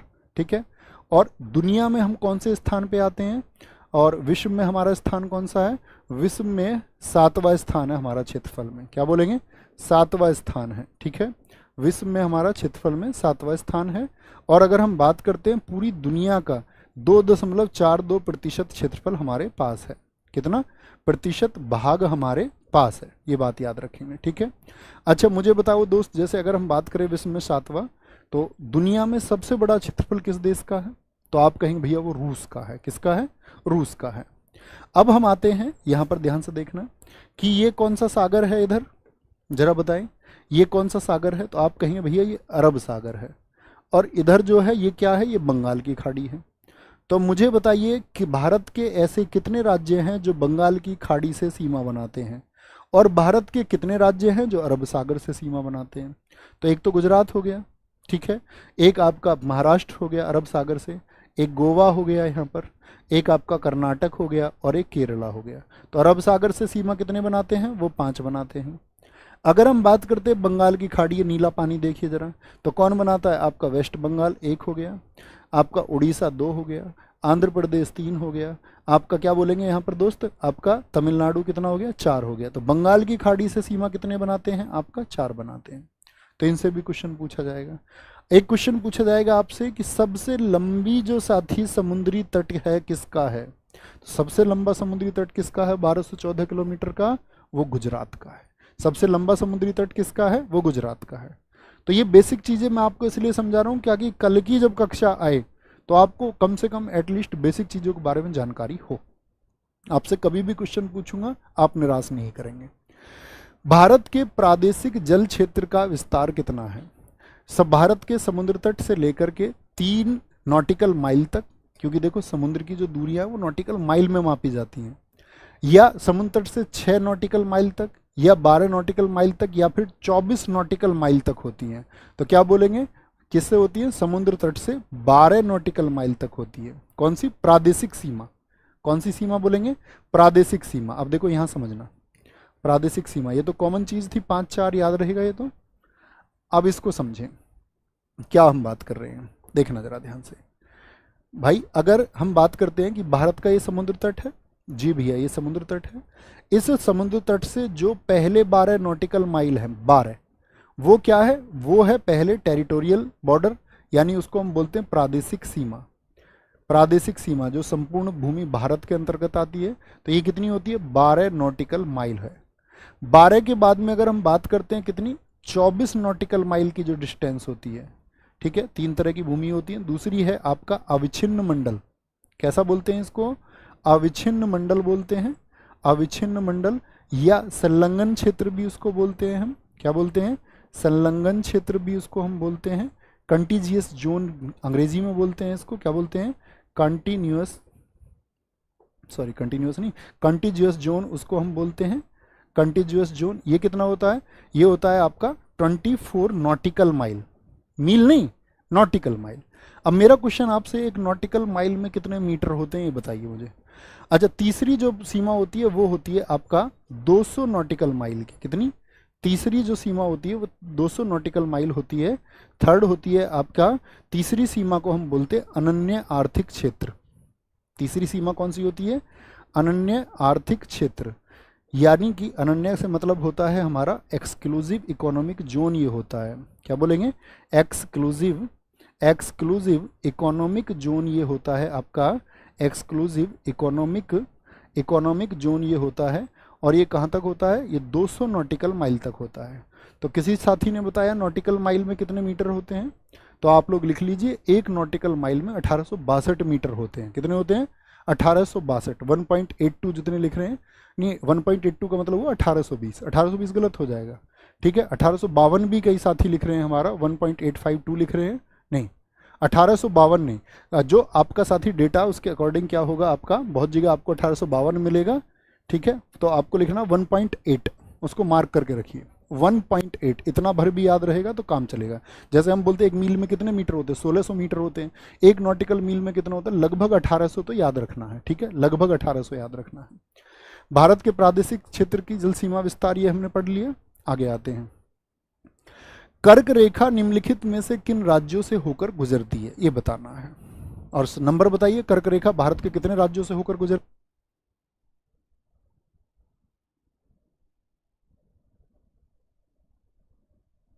क्या बोलेंगे जी, कर्क रेखा किन राज्यों से होकर गुजरती है, तो क्या बोलेंगे भैया, मित्र पर गमछा झार। तो मित्र में तो मिजोरम, मी से मिजोरम होता है, त्रा से त्रिपुरा होता है, लेकिन कहीं भी मणिपुर का जिक्र नहीं आएगा। पै से पश्चिम बंगाल हो जाता है, तो क्या बोलते हैं, मित्र, मित्र क्या बनता है, मित्र। पै से बनता है पश्चिम बंगाल, पर रे से कौन सा बनता है, और मुझे बताइए गे से कौन सा बनता है, मैं से कौन सा बनता है, छ से कौन सा बनता है, और झा से कौन सा बनता है, बताइए। तो तीन तो हो गए, मिजोरम, त्रिपुरा, पश्चिम बंगाल। रा से होगा आपका राजस्थान, गे से होगा साथी आपका गुजरात, क्या बोलेंगे, गुजरात। और मैं से होता है आपका मध्य प्रदेश, और छा से होता है आपका छत्तीसगढ़, क्या होता है, छत्तीसगढ़ होता है। और झा से होता है आपका झारखंड। तो कुल कितने राज्य ये हुए, तीन तो ऊपर विकल्पों में लिखे हुए, पांच ही। तो आप कहेंगे भैया कुल मिलाकर के 8 राज्यों से गुजरती है। तो नीचे दिए गए कूट में सही उत्तर बताइए किन राज्यों से गुजरती है, तो 1 2 4 हो जाएगा, 1 2 का 4 हो जाएगा, 1 2 का 4 हो जाएगा, ठीक है। अच्छा, ये तो हमने जान लिया कि भैया 8 राज्यों से गुजरती है। ये तो क्या है, कर्क रेखा। भारत से एक रेखा और गुजरती है जिसको हम बोलते हैं पूर्वी देशांतर। तो मुझे बताइए पूर्वी देशांतर यदि मैं आपसे पूछूं कि पूर्वी देशांतर जो भारत से गुजरती है वो कितने राज्यों से साथी गुजरती है, पूर्वी देशांतर कितने राज्यों से होकर के साथी गुजरती है, ये आपको बताना है। तो क्या बोलेंगे भैया, कर्क रेखा तो गुजर गई 8 राज्यों से, तो पूर्वी देशांतर जो गुजरती है वो 5 राज्यों से, जिसको हम बोलते हैं ईस्ट लॉन्गिट्यूड। क्या बोलते हैं, पूर्वी देशांतर। और क्या उसका जो आपका ईस्ट लॉन्गिट्यूड है, पूर्वी देशांतर, वो हमारा आता है 82 डिग्री और 30 मिनट से। तो कौन से 5 राज्यों से गुजरता है, 5 स्टेट्स कौन कौन से हैं ये आपको पता होना चाहिए। तो हम क्या बोलते थे, यूपी में छत, यूपी में छत जो है, यूपी में जो छत है वो आंधी से उड़ी, क्या बोलेंगे, आंध्र प्रदेश और उड़ीसा होगा आपका। तो पूर्वी देशांतर जो गुजरता है वो ऐसे, ये ईस्ट लॉन्गिट्यूड है, ये ट्रॉपिक ऑफ कैंसर है जिसको हम कर्क रेखा बोलते हैं, ट्रॉपिक ऑफ कैंसर अर्थात कर्क, ये पूर्वी देशांतर है, ईस्ट लॉन्गिट्यूड। तो ये दोनों कहीं पर एक दूसरे को कट करती है। पहले तो याद रख लेना, पूर्वी देशांतर किस राज्य से होकर नहीं गुजरती है, यूपी में छत आंधी में उड़ी, तो यूपी में एमपी, छत छत्तीसगढ़, आंध्र प्रदेश आंधी, और उड़ीसा यानी कि उड़ी। तो क्या बोलेंगे, ये कहां पर कट करती है एक दूसरे को, तो याद रख लेना भैया कहां पर, झांसी में कट करती है। कहां पर कट करती है, झांसी में कट करती है, आपको पता होना चाहिए, ठीक है। यूपी में छत, आंध्र, और आपका फिर क्या होगा, उड़ीसा। निम्नलिखित में से कौन सा स्थान भारत का ग्रीनविच कहा जाता है, रोहतक, अवंती, उज्जैन या फिर कुरुक्षेत्र को कहा जाता है, भारत का ग्रीनविच कहते हैं। तो ग्रीनविच कौन सा है, ग्रीनविच तो एक वेधशाला है भैया, लंदन में है, जहां से जीएमटी ग्रीनविच मीन टाइम को लिया गया है। तो उसी तरह भारत में साथी किसको कहा जाता है, भारत का ग्रीनविच मतलब आप देखेंगे ना, तो यहाँ पर सूर्य घड़ी थी, सूर्य घड़ी, जैसा आपने देखा होगा भगवान शिव जी के लिए महाकाल का मंदिर कहाँ पर है बताएंगे, उज्जैन में, महाकालेश्वर। तो उसको महाकाल क्यों कहते हैं, क्योंकि महाकाल का मतलब काल की जो गणनाएं थी, जो टाइम का जो साथी आपका वैल्यूएशन किया जाता था, जो टाइम काउंट होता था, वो कहाँ से होता था, उज्जैन से होता था। तो भारत में प्राचीन समय से ही उज्जैन था मानक से, समय के लिए, तो क्या बोलेंगे, इसीलिए इसको ग्रीनविच मीन टाइम कहते हैं। और जो भारत का वैसे समय है उसको बोलते हैं भारतीय मानक समय, इंडियन स्टैंडर्ड टाइम। भारतीय मानक समय, भारतीय मानक समय कहाँ से लिया गया है जरा बताएंगे, क्या है, प्रयागराज के निकट कौन सी जगह है, तो आप बोलेंगे प्रयागराज के निकट है आपका भैया नैनी से लिया गया है, प्रयागराज नैनी से लिया गया है। और इसी को हम बोलते हैं, जो हम अभी बात कर रहे थे, 82 डिग्री 30 मिनट, जो 5 स्टेट से होकर गुजरती है, यूपी आपका, फिर कहाँ सी, एमपी, फिर छत्तीसगढ़, फिर आंध्र प्रदेश और फिर उड़ीसा, तो यही वो लाइन है। अच्छा, जीएमटी, जीएमटी और इंडियन स्टैंडर्ड टाइम, जीएमटी कहाँ पर है, ये आपका लंदन में है, ग्रीनविच मीन टाइम बोलते हैं इसको, जैसे वो आपका इंडियन स्टैंडर्ड टाइम आईएसटी है। दोनों में डिफरेंस कितना है, दोनों में डिफरेंस कितना, 5.5 घंटे का। क्वेश्चन मेरा ये है कि भैया दोनों में डिफरेंस तो 5.5 घंटे का है, तो आगे कौन सा समय चलता है, तो आगे चलता है आपका कौन सा, भारतीय मानक समय, इंडियन स्टैंडर्ड टाइम, जो 5.5 घंटे क्या है, आगे है, क्या है, 5.5 घंटे आगे है, ये याद रखना है। नेक्स्ट है, मेकाल रेंज निम्न में से कहां पर स्थित है, कुछ पहाड़ियों की बात कर रहे हैं हम, क्या छत्तीसगढ़ में है, क्या आपका राजस्थान में है, जम्मू कश्मीर में, या पश्चिमी घाट में, तो बोलेंगे भैया मैकाल रेंज कहाँ पर है, वो छत्तीसगढ़ में है।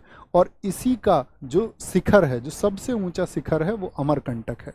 तो आपसे पूछे कभी भी अमरकंटक पहाड़ी कहाँ पर है, अमरकंटक चोटी कहाँ पर है, तो मैकाल रेंज में, और मैकाल रेंज कहाँ पर है, छत्तीसगढ़ में है। जैसे मैं आपसे क्वेश्चन पूछूंगा यहाँ पर, सतपुड़ा रेंज कहाँ पर है, सतपुड़ा, सतपुड़ा रेंज कहाँ पर है साथी आपका, तो सतपुड़ा रेंज आपका एमपी में है। और जिसकी जो हाईएस्ट पीक है सतपुड़ा रेंज की, वो है आपका कौन सी, धूपगढ़ की चोटी, क्या बोलेंगे, धूपगढ़ की चोटी। पीक का मतलब हाईएस्ट पीक हम बात कर रहे हैं, हाईएस्ट पीक, क्या बोलेंगे, हाईएस्ट पीक की बात हम कर रहे हैं, ठीक है। भारतीय प्रायद्वीप की सबसे ऊंची चोटी कौन सी है, प्रायद्वीप किसको बोलते हैं, दक्षिण भारत को। और दक्षिण भारत की जो सबसे ऊंची चोटी है, हाईएस्ट पीक है, वो कौन सी है, तो क्या बोलेंगे, उटकमंड है, अनाईमुड़ी है, डोडा बेट्टा है, या महाबलेश्वर है। तो दक्षिण भारत की जो सबसे ऊंची चोटी है वो अनाईमुड़ी है, नीलगिरी पहाड़ी पर। और अनाईमुड़ी की जो साथी हाइट है वो है आपका 2695 मीटर, क्या बोलेंगे, 2695 मीटर। डोडा बेटा जो है ये सेकंड नंबर पर है, ये भी नीलगिरी की पहाड़ियों पर ही है, और इसकी जो हाइट है वो है 2637 मीटर। ये कहाँ पर है, तमिलनाडु में। बाकी चीज़ें तो कॉमन जानते होंगे ना, भारत का सबसे ऊंची चोटी की हाइट बताइए, मीटर में लिख के बताइए एक बार, सबका कमेंट सेक्शन में उत्तर आना चाहिए। भारत की सबसे ऊंची चोटी की हाइट मीटर में कितनी है।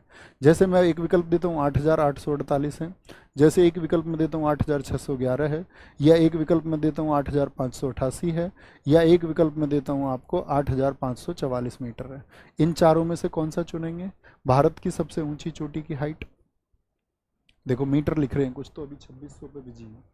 अब भैया भारत की पूछ रहा हूँ, ये नहीं पूछ रहा दक्षिण भारत की, पूरे इंडिया की पूछ रहा हूँ अभी। तो पूरे इंडिया की कौन सी होगी, 8611 मीटर होगी, और वो K2 है, जिसको गॉडविन ऑस्टिन हम कहते हैं। और ये किसकी है, ये वर्ल्ड की है, ये किसकी है, K2 तो इंडिया की है, भारत की सबसे ऊंची चोटी है, और ये वर्ल्ड की है। वर्ल्ड की कौन सी है भैया, ये माउंट एवरेस्ट है, ये भारत में नहीं है। माउंट एवरेस्ट कहाँ पर है आपका, वो नेपाल में है। नेपाल में उसको किस नाम से और जाना जाता है, सागर माथा के नाम से जाना जाता है। किस नाम से, सागर माथा के नाम से जाना जाता है, क्योंकि समुद्र के टकराव से ही तो चट्टानों की टक्कर हुई, तो समुद्र में एक स्थल ऊंचा उठा और सागर का माथा बन के उभरा, तो ये सबसे ऊंचा है दुनिया में।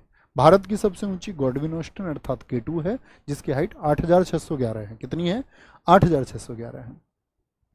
अनवरत योजना भारत में कब लागू की गई थी, जिसको हम साथी बोलते हैं क्या, अनवरत, बिगर रुके योजना ऐसे भी बोल देते हैं उसको। भारत में कब लागू हुई, 1966-67 में, 69-70 में, 78-79 में, या 89-90 में लागू की गई। तो क्या बोलेंगे भैया, 78-79 में। मुझे आप बता सकते हैं कौन सी दो 5 ईयर प्लान के बीच में, तो पांचवी और जो छठा 5 ईयर प्लान था, पंचवर्षीय योजना थी, उनके बीच में इनको लागू किया गया, उनके बीच में अनवरत योजना को लागू किया गया। किस सरकार ने इसको लागू किया था अनवरत योजना को, तो जनता गवर्नमेंट आई थी, जनता सरकार ने इसको लागू किया।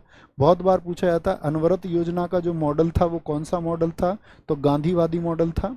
परीक्षाओं में बहुत बार पूछा गया है कौन सा मॉडल था, गांधीवादी मॉडल था। और इसका जो फादर कहा जाता है, who is the father of the contiguous जो आपका का स्कीम थी, तो फादर कौन थे इसके, वो थे रैगनर फ्रिश। कौन थे, रैगनर फ्रिश इसके कौन थे, आपका फादर थे। ये बात आपको याद रख लेनी है। और यही योजना है जो रोलिंग प्लान, रोलिंग प्लान किसने बनाया था, क्या बोलेंगे, रोलिंग प्लान पर आधारित थी। बता सकते हैं आप, रोलिंग प्लान बनाने वाले दुनिया में बहुत चर्चित व्यक्ति हैं ये। रोलिंग प्लान पर ये बेस्ड थी, रोलिंग प्लान पर ये आधारित थी। और इसको बनाया था किसने, गुन्नार मिडल ने बनाया था। क्या बोलेंगे, गुन्नार मिडल ने इसको बनाया था। वही गुन्नार मिडल जिनकी पुस्तक बहुत इंपॉर्टेंट है, एशियन ड्रामा। क्या बोलेंगे, एशियन ड्रामा बुक। क्या बोलेंगे, एशियन ड्रामा बुक को जिन्होंने लिखा है। ठीक है, ये आपको पता होना चाहिए। अच्छा, रैगनर फ्रिश का नाम आप जानते हैं, कभी सुना है किसी ने? आपको याद है कि नोबेल पुरस्कार, यदि मैं आपसे पूछूं कि नोबेल पुरस्कार कितने क्षेत्र में शुरुआती दौर में दिए जाते थे, तो नोबेल पुरस्कार बताना जरा, कितने क्षेत्र में दिए जाते थे जब इनको 1901 में स्थापित किया गया?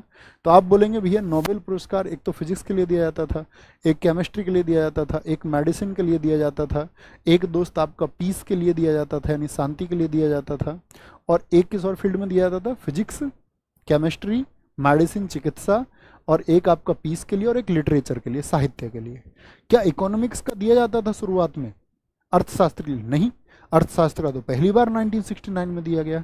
तो यही वो व्यक्ति हैं जिनको 1969 में नोबेल मिला था इकोनॉमिक्स के लिए, और नोबेल पाने वाले इकोनॉमिक्स में ये पहले व्यक्ति थे। क्या बोलेंगे, नोबेल पाने वाले ये फर्स्ट पर्सन थे, पहले व्यक्ति थे। क्या बोलेंगे, ये पहले व्यक्ति थे। ये बात याद रखेंगे जी भैया, याद रखेंगे। तो छठा क्षेत्र यही था, इकोनॉमिक्स। सूची 1 और सूची 2, कौन सी जो पंचवर्षीय योजना है वो किस मॉडल पर आधारित थी?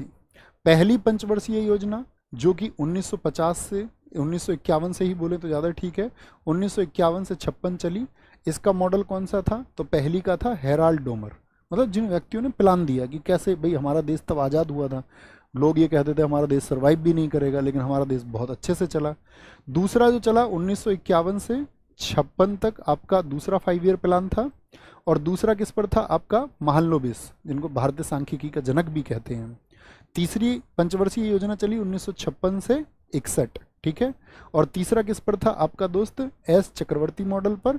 और जो चौथी चली 1961 से 66, वो आपका किस पर आधारित थी, आपका अशोक रुद्र मॉडल पर आधारित थी। तो क्या बनेगा आपका 2 4 1 3, 2 4 1 3 एकदम से ठीक हो जाएगा। ठीक है, ये आपको पता होना चाहिए। सबसे इंपॉर्टेंट बनता है ये काल।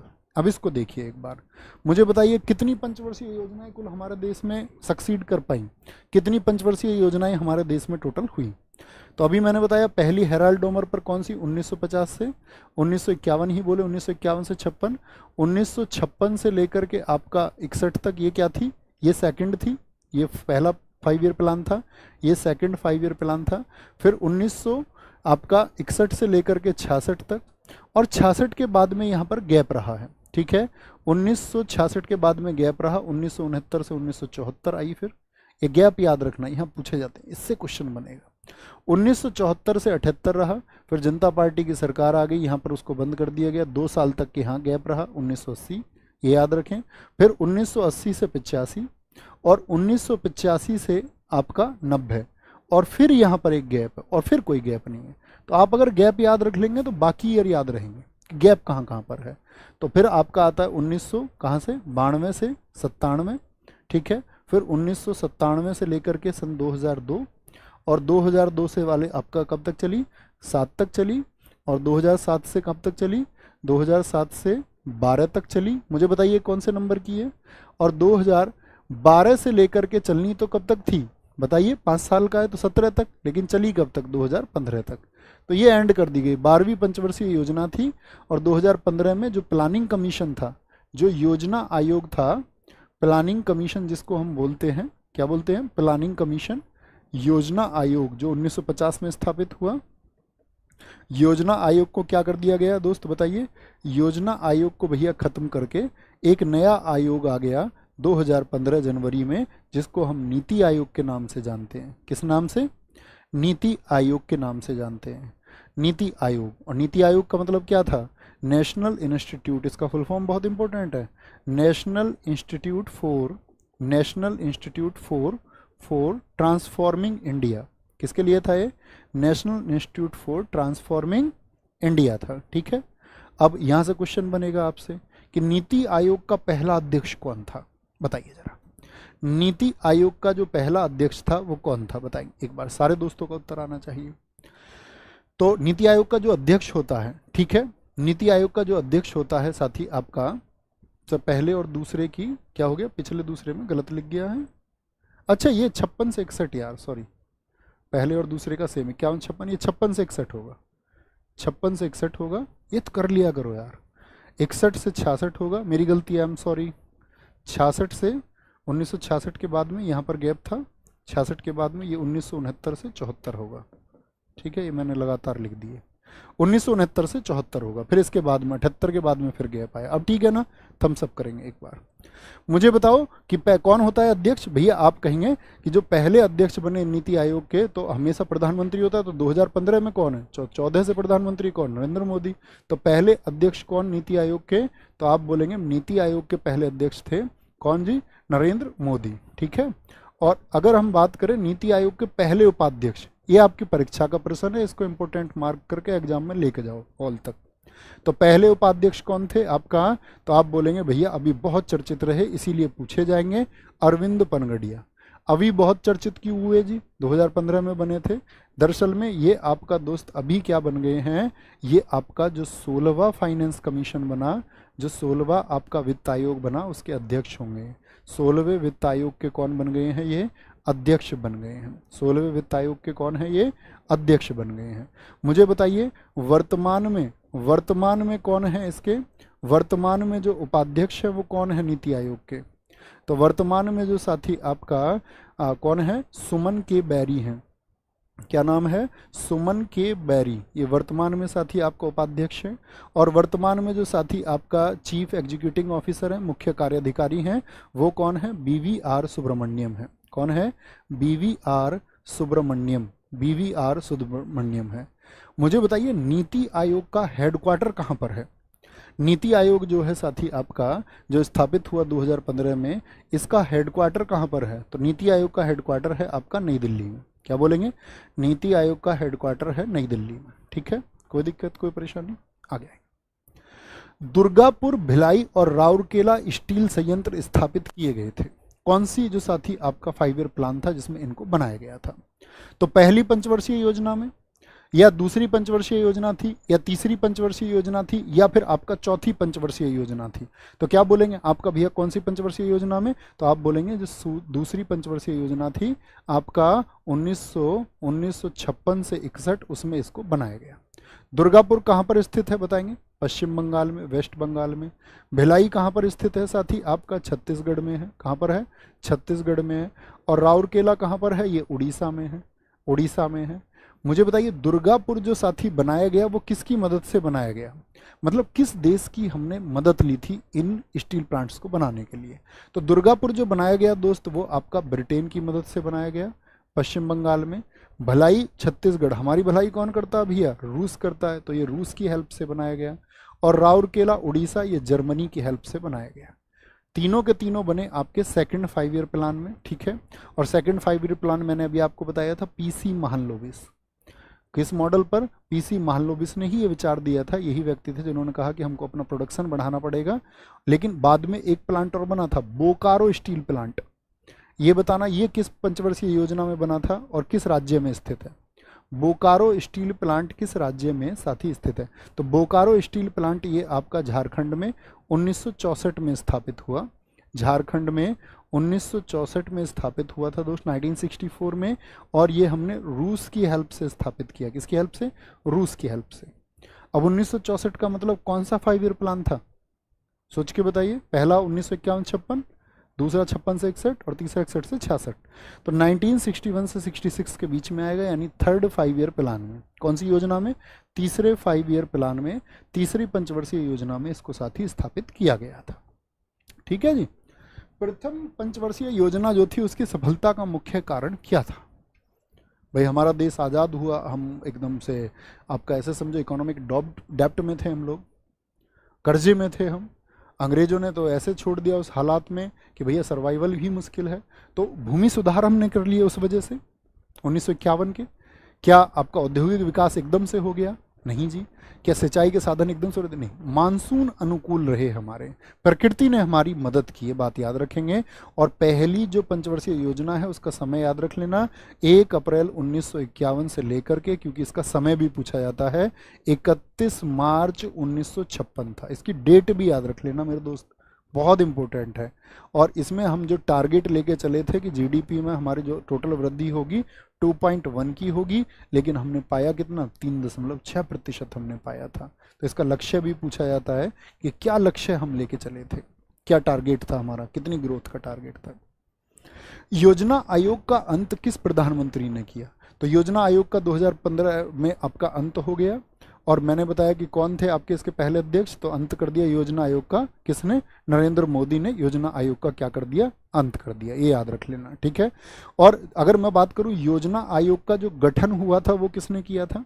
योजना आयोग का गठन वो पंडित नेहरू जी ने किया था, ठीक है। पंडित नेहरू जी ने किया था आपका 15 मार्च 1950 को। क्या बोलेंगे? 15 मार्च 1950 को उसको स्थापित किया था। ये बात आपको पता होनी चाहिए, ठीक है।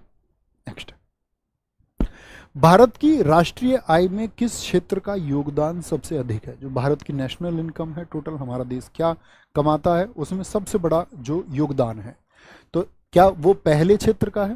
पहला क्षेत्र कौन सा है? प्राइमरी सेक्टर जिसको हम बोलते हैं, प्राथमिक क्षेत्र भी बोलते हैं इसको। तो ये कृषि वाला क्षेत्र है, एग्रीकल्चर, कृषि। या हम बात करें फॉरेस्ट्री, एग्रीकल्चर हो गया, फॉरेस्ट्री हो गया, या फिशिंग हो गया, जैसे हम मत्स्य पालन करते हैं, या हम पशुपालन करते हैं, एनिमल हस्बेंड्री, वो होगा। या आपका सेकंड सेक्टर का है जिसको हम सेकेंडरी सेक्टर भी बोलते हैं, और इसको हम बोलते हैं आपका किससे? विनिर्माण।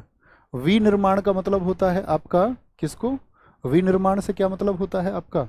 कि जो हम मैन्युफैक्चरिंग कर रहे हैं, कुछ भी आप बना रहे हैं, टायर आप बना रहे हैं, गाड़ी आप बना रहे हैं, कुछ भी, क्या उसका योगदान है? और ये टर्शरी है जो तीसरा सेक्टर है, इसको हम बोलते हैं सर्विस सेक्टर। सर्विस सेक्टर इसको हम बोलते हैं, यानी कि पर आपका इसको हम सेवा क्षेत्र बोलते हैं। क्या बोलते हैं? सेवा क्षेत्र इसको हम कहते हैं। और जो सेवा क्षेत्र है इसका योगदान सबसे ज़्यादा है, याद रखेंगे। मुझे आप एक एक उदाहरण लिख के दोस्त बताइए कि आपका जो सर्विस है सेक्टर है इसमें क्या क्या आता है।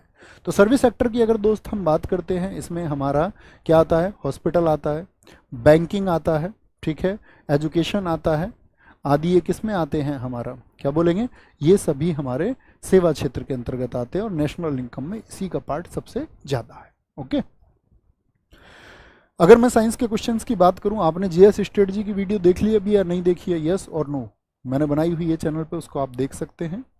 सूची 1 को सूची 2, वहाँ पे मैंने समझाया हुआ है कि कौन से प्रीवियस जो मंथ में एग्जाम हुआ आपका फरवरी में, कौन सा क्वेश्चन कितने का पूछा गया, क्या पूछा जा सकता है इस बार, उस सब के लिए वीडियो बनाई हुई है, ठीक है। तो क्या बात करेंगे आपका सूची 1, ऊंचे जो वेग हैं, हाई वेलोसिटी, क्या उनको मैक से माप सकते हैं? जैसे रॉकेट्स होते हैं, जी हाँ। तरंग दैर्घ्य क्या एंगस्ट्रॉम में मापी जाती है? जी हाँ। वेवलेंथ को। दाब को क्या हम पास्कल में मापते हैं? जी हाँ। ऊर्जा को क्या हम जूल में मापते हैं? सारे ही ठीक हैं। तो बताएंगे 1 2 3 4 होना चाहिए। तो ऑप्शन सी क्या हो जाएगा? एकदम से सही हो जाएगा, एकदम से सही है, ठीक है। मेजरमेंट की बात है। प्रकाश की तीव्रता मापने के लिए जिस उपकरण का उपयोग किया जाता है उसे क्या कहते हैं? प्रकाश की तीव्रता कैसे मापेगी बताएंगे? तो प्रकाश की तीव्रता क्या एनोमीटर से, क्या कैलोरीमीटर से, या लक्स मीटर से? तो जो आपका साथी इंटेंसिटी ऑफ लाइट है वो लक्स मीटर में मापी जाती है। एनोमीटर में क्या नापा जाता है? यहाँ पर वाइंड का वेग, वायु वेग मापा जाता है। क्या बोलेंगे? Wind velocity. कैलोरीमीटर की अगर हम बात करते हैं, इससे साथ ही हम आपका किसको? हीट को मापते हैं, ऊष्मा का, जो ऊष्मा का, अगर साथी वेग नहीं बोलेंगे, ऊष्मा की मात्रा, क्वांटिटी ऑफ हीट को मापा जाता है, ऊष्मा की मात्रा को मापा जाता है। अल्टीमीटर से क्या नापते हैं? आपका जो एरोप्लेन है उसकी ऊंचाई, भाई वो कितने पर उड़ रहा है, तभी तो आपस में टकराते नहीं है, तो उसके लिए अल्टीमीटर होता है, विमान की ऊंचाई। नहीं तो आप आसमान में देखेंगे ना तो उतना ही ट्रैफिक तुमको दिखेगा जितना रोड पे दिखता है, उससे भी कहीं ज़्यादा, घबरा जाओगे, ठीक है। तो विमान की ऊंचाई अल्टीमीटर हो गया। अब कुछ पूछते हैं आपसे, अमीटर किसको मापता है बताएंगे?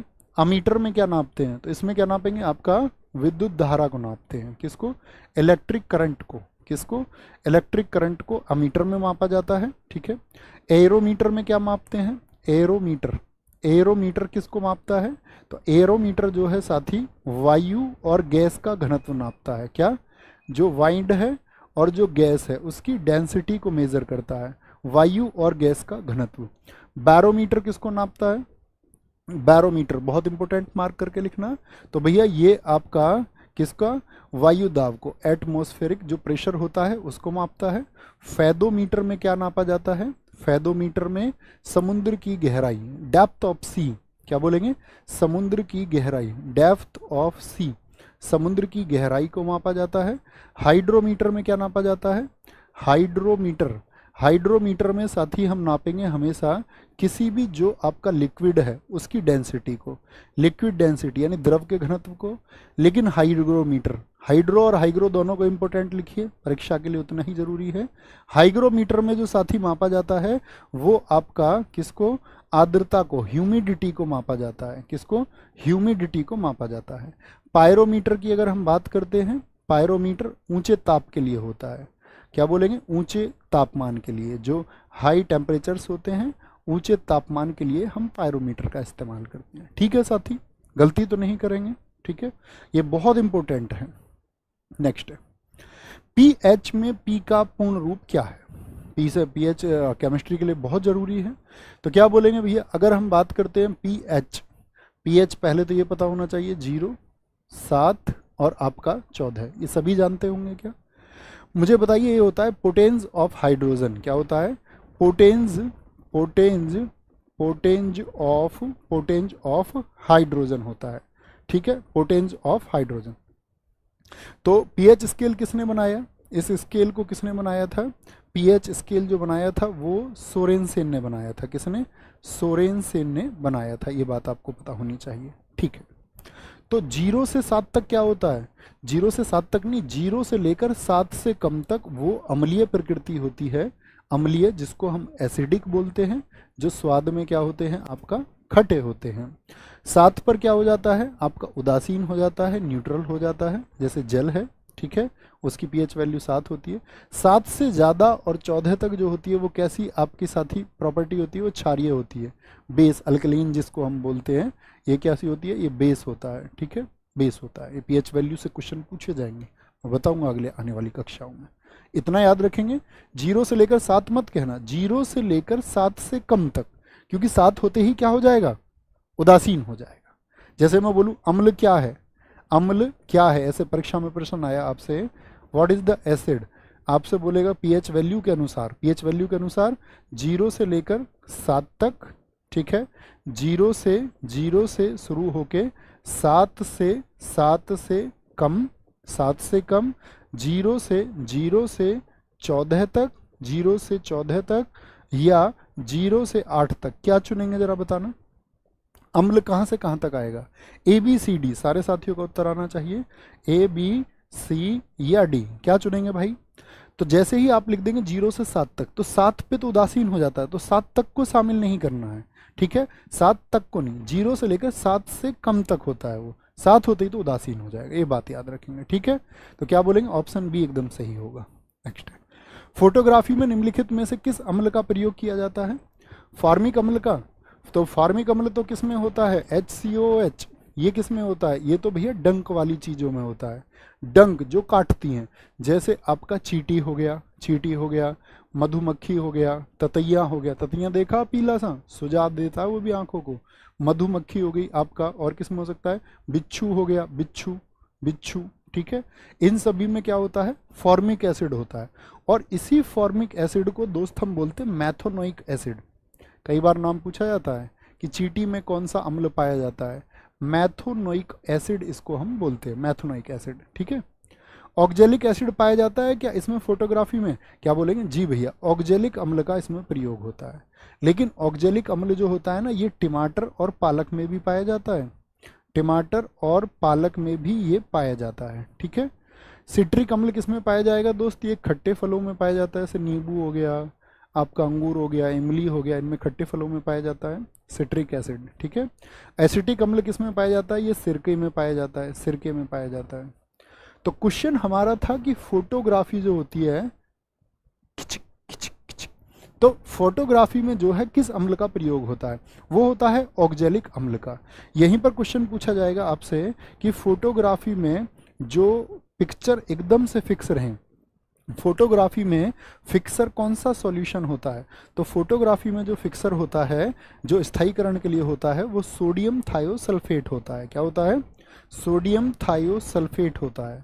मैं आपको बहुत चुनिंदा चीज़ें साथी लिखवा रहा हूँ, एक बार फिर से थम्स अप चाहिए कि ये चीज़ें तैयार कर लेंगे आप। क्या बोलेंगे? ये चीज़ें आप तैयार कर लेंगे, ठीक है जी भैया, इनको नहीं छोड़ेंगे, बाकी मेरी जिम्मेदारी है सब कुछ। हर्पेटोलॉजी में किसका अध्ययन किया जाता है? हर्पेटोलॉजी क्या रेप्टाइल्स का, क्या एम्फीबियंस का, या रेप्टाइल और एम्फीबियंस दोनों का अध्ययन किया जाता है? तो आप बोलेंगे जी भैया, हर्पेटोलॉजी में दोनों का अध्ययन किया जाता है, ठीक है। पक्षियों का किस में होता है? ऑर्निथोलॉजी में। किस में होता है? लिखे, ऑर्निथोलॉजी में होता है, ये बहुत इंपॉर्टेंट है।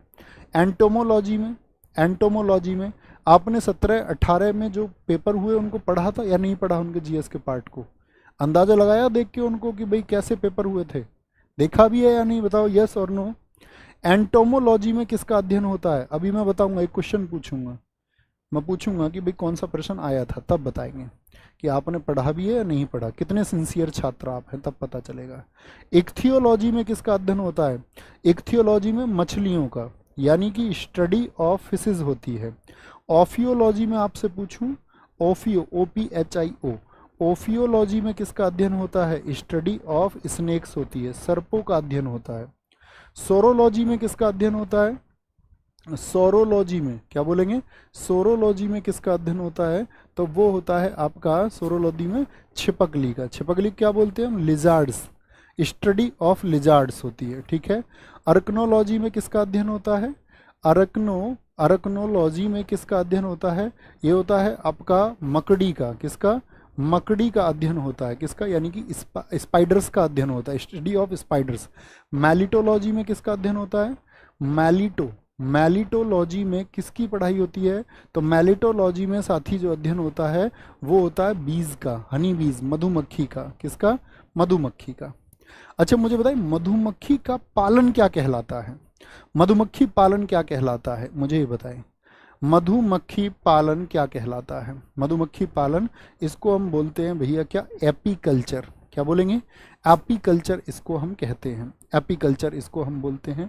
मुझे बताइए, जो रेशम पालन होता है, रेशम के जो कीट को पाला जाता है, कॉटन के लिए आपका क्या बोलेंगे इसका? सॉरी, रेशम के लिए क्या बोलेंगे इसको? सेरीकल्चर बोलते हैं, सेरीकल्चर बोलते हैं। अंगूर की जो खेती होती है, अंगूर खेती को क्या बोलते हैं दोस्त? आपका विटीकल्चर कहते हैं। क्या कहते हैं? विटीकल्चर कहते हैं अंगूर की खेती को। और आपका हार्टिकल्चर किसका होता है? बागवानी के लिए कौन सा होता है? बागवानी के लिए आपका होता है हार्टिकल्चर। कौन सा? हार्टिकल्चर भैया होता है, हार्टिकल्चर होता है बागवानी के लिए। और मछली के लिए कौन सा होता है आपका? पिसीकल्चर होता है। कौन सा होता है? पिसीकल्चर होता है, पिसीकल्चर। अब मुझे आप बताइए, अगर आप सिंसियर स्टूडेंट हैं, आप पेपर भी दे के आए थे फरवरी में, और अब भी आप चाहते थे आपका सिलेक्शन है, तो हमेशा एक छात्र अपनी चीज़ों को बड़े ध्यान से पढ़ता। मुझे बताइए, इन 5 प्रश्नों में से कौन सा यूपी पुलिस में पूछा गया था? इन 5 प्रश्नों में से कौन सा वो प्रश्न है जो यूपी पुलिस में पूछा गया था? फटाफट से आंसर दे देना तो मैं मान जाऊंगा। भैया न्यूमिसमेटिक्स, क्या ऊपर लिख रखा था बच्चे ने, दिखाएंगे? न्यूमिसमेटिक्स, सिक्के का अध्ययन। जी हाँ, बहुत बढ़िया, बहुत शानदार भाई, मनीष सिंह कौशिक, गजब। तो कौन सा था पिछली बार पूछा गया आपका? अंगूर, अंगूर, विटीकल्चर, बहुत बढ़िया, बहुत बढ़िया। भैया सब्जी के लिए हार्टिकल्चर ही होता है, बागवानी में दोनों चीज़ें आती हैं, सब्जी भी आती है बागवानी में ही दोस्त। निम्नलिखित में से किसे कोशिका की आत्मघाती थैली कहते हैं? जो कोशिका को डैमेज करती है तो वो क्या होती है? लाइसोसोम। जो साथी कोशिका का ऊर्जा घर होता है, ऊर्जा गृह जिसको हम बोलते हैं, लाइट हाउस ऑफ सेल, वो माइटोकॉन्ड्रिया होता है। जो कोशिका की प्रोटीन फैक्ट्री होती है वो कौन होती है? कोशिका में जो प्रोटीन का निर्माण करती है तो प्रोटीन फैक्ट्री, प्रोटीन फैक्ट्री होती है आपका क्या बोलेंगे? आपका सॉरी, प्रोटीन फैक्ट्री क्या होगी? राइबोसोम। क्या बोलेंगे? राइबोसोम होती है प्रोटीन फैक्ट्री, ये बात याद रखेंगे, ठीक है। और लाइसोसोम की साथ ही आपसे पूछे लाइसोसोम की खोज किसने की थी, तो लाइसोसोम की खोज हुई डी डूबे के द्वारा। किसके द्वारा? डी टूबे के द्वारा हुई, ठीक है, ये पता होना चाहिए आपको। नेक्स्ट, संस्कृत विद्वान पाणिनि द्वारा लिखित अष्टाध्यायी क्या है? अष्टाध्यायी जो है वो एक पुस्तक है, वो किस पर आधारित है? अष्टाध्यायी क्या चिकित्सा की पुस्तक है साथी? क्या वो आपका चरक संहिता है? चरक संहिता जैसी पुस्तक है? नहीं जी, वो एक ग्रामर की पुस्तक है जो संस्कृत की ग्रामर को बताता है। जैसे आप भी इंग्लिश के लिए पढ़ते हैं, ग्रामर पुस्तक को पढ़ते हैं, तो ऐसे ही उन्होंने संस्कृत की व्याकरण लिखी थी। मुझे कुछ प्राचीन पुस्तक है जैसे अष्टाध्यायी, इसी तरह बताइए इंडिका को किसने लिखा है? इंडिका पुस्तक के लेखक कौन है? तो इंडिका के कौन है? मेगस्थनीज है। क्या बोलेंगे? इंडिका के जो लेखक हैं वो कौन है? वो साथी आपका मेगस्थनीज है।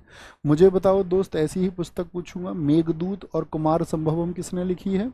मेघदूत और कुमार संभवम, ये पुस्तक किसकी है? मेघदूत और कुमार संभवम। तो आप बोलेंगे कि मेघदूत और कुमार संभवम ये भैया किसकी हैं? ये महाकवि कालिदास की हैं। किसकी हैं?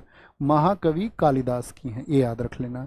तीसरा मैं आपसे पूछूं, राजतरंगिणी किसने लिखी है? राजतरंगिणी किसने लिखी है? तो राजतरंगिणी किसने लिखी है आपका? आप कहेंगे भैया ये कल्हण ने लिखी है। कश्मीर का इतिहास इसमें बताया गया, नोट कर लेना इस बात को भी कि कश्मीर का इतिहास बताया गया है। कामसूत्र पुस्तक को किसने लिखा है? ठीक है, कामसूत्र आपका ये लिखी है, कामसूत्र को लिखा है दोस्त, क्या कामसूत्र पुस्तक? वात्स्यायन। क्या बोलेंगे? वात्स्यायन ने लिखी है। किसने लिखी है? वात्स्यायन ने लिखी है, ठीक है। आपसे मैं पूछूं, पंचतंत्र पुस्तक को किसने लिखा है? पंचतंत्र को किसने लिखा है? तो आप बोलेंगे विष्णु शर्मा ने लिखा है। किसने? विष्णु शर्मा ने लिखा है। गीत गोविंद के लेखक कौन है? बताइए, गीत गोविंद जो प्राचीन पुस्तक है उसके लेखक कौन है? तो गीत गोविंद को दोस्त जयदेव ने लिखा है। प्राचीन पुस्तक पूछी जाती है, हमेशा याद रखेंगे, ठीक है। और मिलिंद पन्हो को किसने लिखा है? मिलिंद पन्हो को किसने लिखा है? तो आप बोलेंगे इसको बौद्ध भिक्षु नागसेन ने लिखा है। किसने लिखा है? नागसेन ने लिखा है। बुद्ध चरितम पुस्तक बताइए दोस्त, बुद्ध चरितम को किसने लिखा है? बुद्ध चरितम पुस्तक है प्राचीन, इसको किसने लिखा है? मुझे आप बताइए कि पृथ्वीराज रासो किसने लिखी है? पृथ्वीराज रासो किसने लिखी है? और आप 10वीं पुस्तक मुझे बताइए, लाइफ डिवाइन, ये भी प्राचीन पुस्तक है, लाइफ डिवाइन को किसने लिखा है? ठीक है, तो बुद्ध चरितम किसने लिखी है? अश्वघोष ने लिखी है। किसने? अश्वघोष ने। और पृथ्वीराज रासो किसने लिखी है? चंद्र बरदाई ने लिखी है। किसने? चंद्र बरदाई ने लिखी है।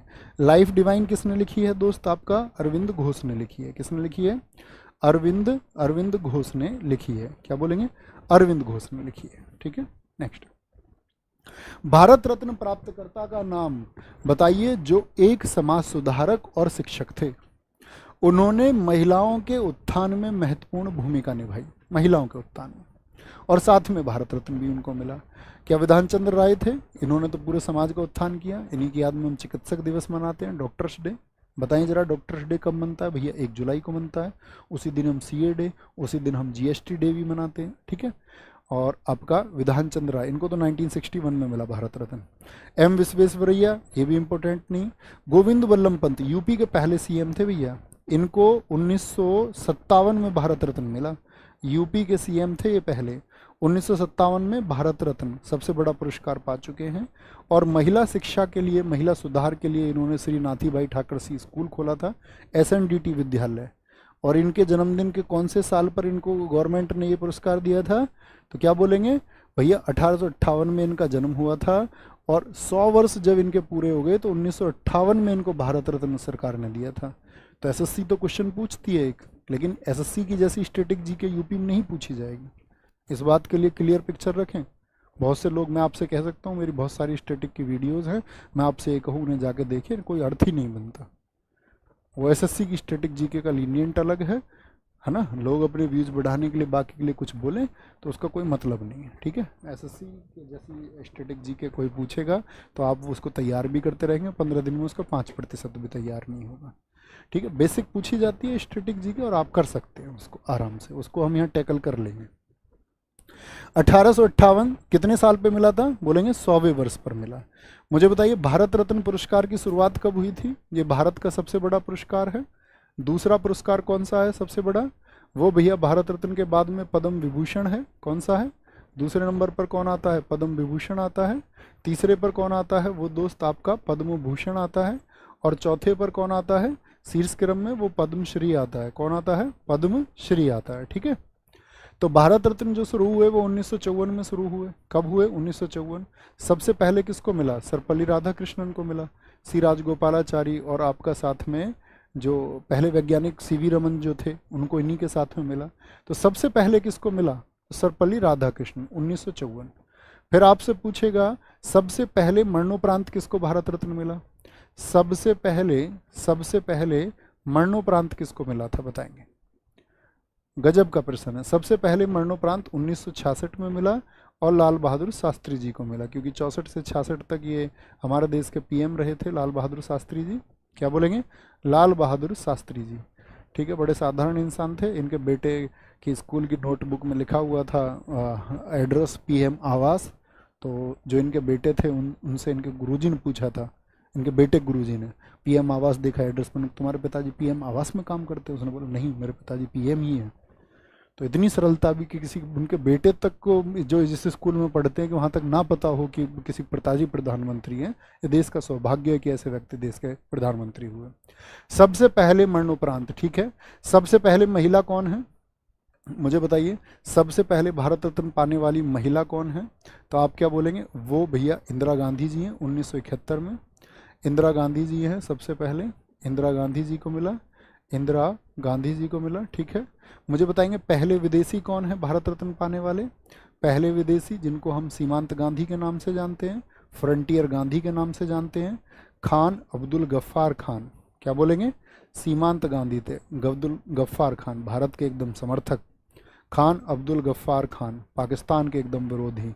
खान अब्दुल गफ्फार खान 1987 में मिला, ये पहले विदेशी थे। दूसरे विदेशी कौन थे बता सकते हैं? वो नेल्सन मंडेला थे, उनको 1992 में मिला। तो 1992 में जब उनको मिला तो वो भी याद रख लेना, पूछा जाता है यहाँ पे। बाबा साहेब भीमराव अंबेडकर जी को कब मिला? बाबा साहेब भीमराव अंबेडकर जी को कब मिला भैया? 1992 में मिला, नेल्सन मंडेला के साथ में। एपीजे अब्दुल कलाम जी बहुत महत्वपूर्ण है। एपीजे अब्दुल कलाम जी को कब मिला? तो इनको मिला 1997 में। और रिसेंट वाले आपको पता ही हैं कौन कौन व्यक्ति हैं। ठीक है, एपीजे अब्दुल कलाम जी को 1997 में। अच्छा, मुझे बताइए जो सितार से संबंधित हैं, क्या बोलेंगे? उनका नाम है आपका 1999 में उनको भारत रत्न मिला। 1999 में किस व्यक्ति को मिला था? तो पंडित रविशंकर, सितार के लिए। किसके लिए जाने जाते हैं पंडित रविशंकर? सितार वादन के लिए, सितार वादन के लिए। अच्छा, फिर पूछा जाता है सन 2001 में किस किस को मिला? सन 2001 में मिला लता मंगेशकर जी को, लता मंगेशकर जी को मिला, लता मंगेशकर जी को, और इनके साथ में मिला बिस्मिल्लाह खान जी को। तो मुझे बताइए बिस्मिल्लाह खान जी जिन्होंने आज़ाद भारत पे साथी पहली बार जब भारत आज़ाद हुआ 15 अगस्त 1947 तो इन्होंने ही शहनाई बजाई थी, बिस्मिल्लाह खान। और साथ में तब भी जीवित थे जब भारत की आज़ादी को 50 वर्ष हो गए थे, 1997 में भी इन्होंने ही शहनाई बजाई थी। बिस्मिल्लाह खान किसके लिए? शहनाई वादन के लिए जाने जाते हैं। एक पहले पूछा जाता है संगीतकार कौन है, बीच में एक नाम आ जाता है 1998 में। 1998 में एम एस सुब्बुलक्ष्मी, उनको भी याद रखो। तो वो सबसे पहली हैं जिनको संगीत में मिला।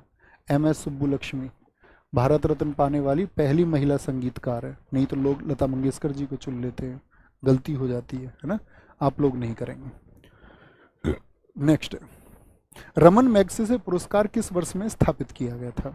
तो रमन मैग्सेसे पुरस्कार जो स्थापित किया गया दोस्त पहली बार 1957 में स्थापित किया गया। अगर मैं बात करूं पहली बार दिया कब गया तो 1958 में दिया गया, 1958। क्या बोलेंगे?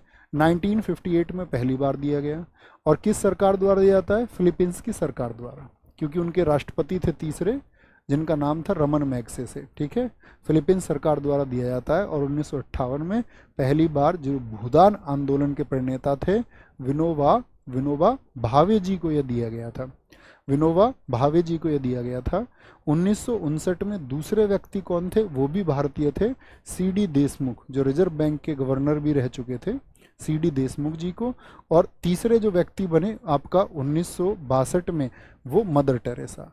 या पूछे आपसे कि भैया रमन मैग्सेसे पाने वाली पहली महिला कौन है, तो मदर टेरेसा आप कहेंगे। ठीक है, 2023 में भी बहुत चर्चित रहे। 2023 में भी ये भारतीय को ही मिला जिनका नाम है रवि कन्नन। क्या बोलेंगे? रवि कन्नन भैया बड़े इंपॉर्टेंट है। किस फील्ड से जुड़े हुए हैं? तो हेल्थ से जुड़े हुए हैं, स्वास्थ्य क्षेत्र से ये जुड़े हुए हैं।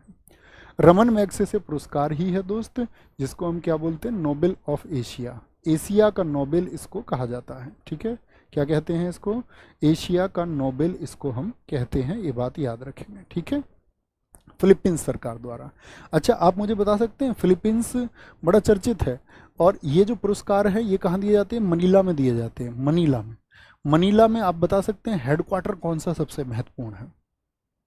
ठीक है, बताएंगे भी फटाफट से, कौन सा हेडक्वार्टर है जो सबसे महत्वपूर्ण है, एक बार बताएंगे। मनीला में।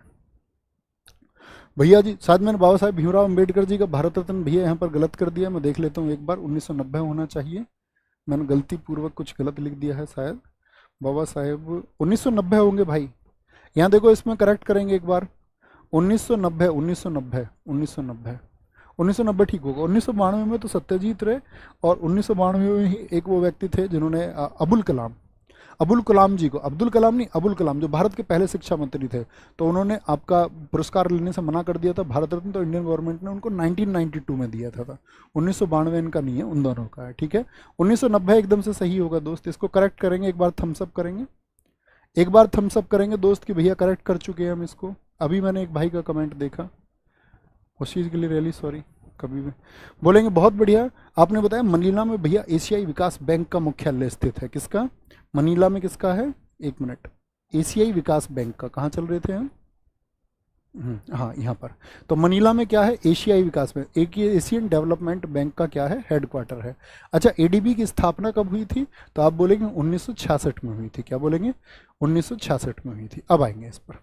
विश्व मौसम विज्ञान विश्व मौसम विज्ञान संगठन, क्या बोलेंगे? वर्ल्ड मेट्रोलॉजिकल साइंस ऑर्गेनाइजेशन, या मौसम विज्ञान को हम इकट्ठे भी बोलते हैं मेट्रोलॉजिकल, संगठन का मुख्यालय कहाँ पर है? तो मौसम विज्ञान कहाँ पर है आपका साथी? वो जेनेवा में है, ठीक है, ठीक है। कहाँ पर है? जेनेवा। अच्छा, जेनेवा में आप मुझे बता सकते हैं किस किस का है? इंटरनेशनल लेबर ऑर्गेनाइजेशन ILO का है, ठीक है। आपका अंकटाड का है, अंकटाड का मुख्यालय भी कहाँ पर है? जेनेवा में है। WHO वर्ल्ड हेल्थ ऑर्गेनाइजेशन का यहीं पर है। World Intellectual Property Organization WIPO का भी यहीं पर है। वर्ल्ड ट्रेड ऑर्गेनाइजेशन, ये सब कहाँ पर हैं? ये सारे के सारे साथी आपके मुख्यालय कहाँ पर हैं? जेनेवा में हैं, ठीक है। सारे के सारे मुख्यालय कहाँ पर हैं? ये जेनेवा में है। अगर मैं आपसे पूछूं न्यूयॉर्क में किसका मुख्यालय है, तो न्यूयॉर्क में है आपका UNO का मुख्यालय। किसका है? UN का हेडक्वार्टर कहाँ पर है? UN का हेडक्वार्टर वो न्यूयॉर्क में है। जैसे आपसे मैं बात करूं न्यूयॉर्क में और किसका, आप बता सकते हैं?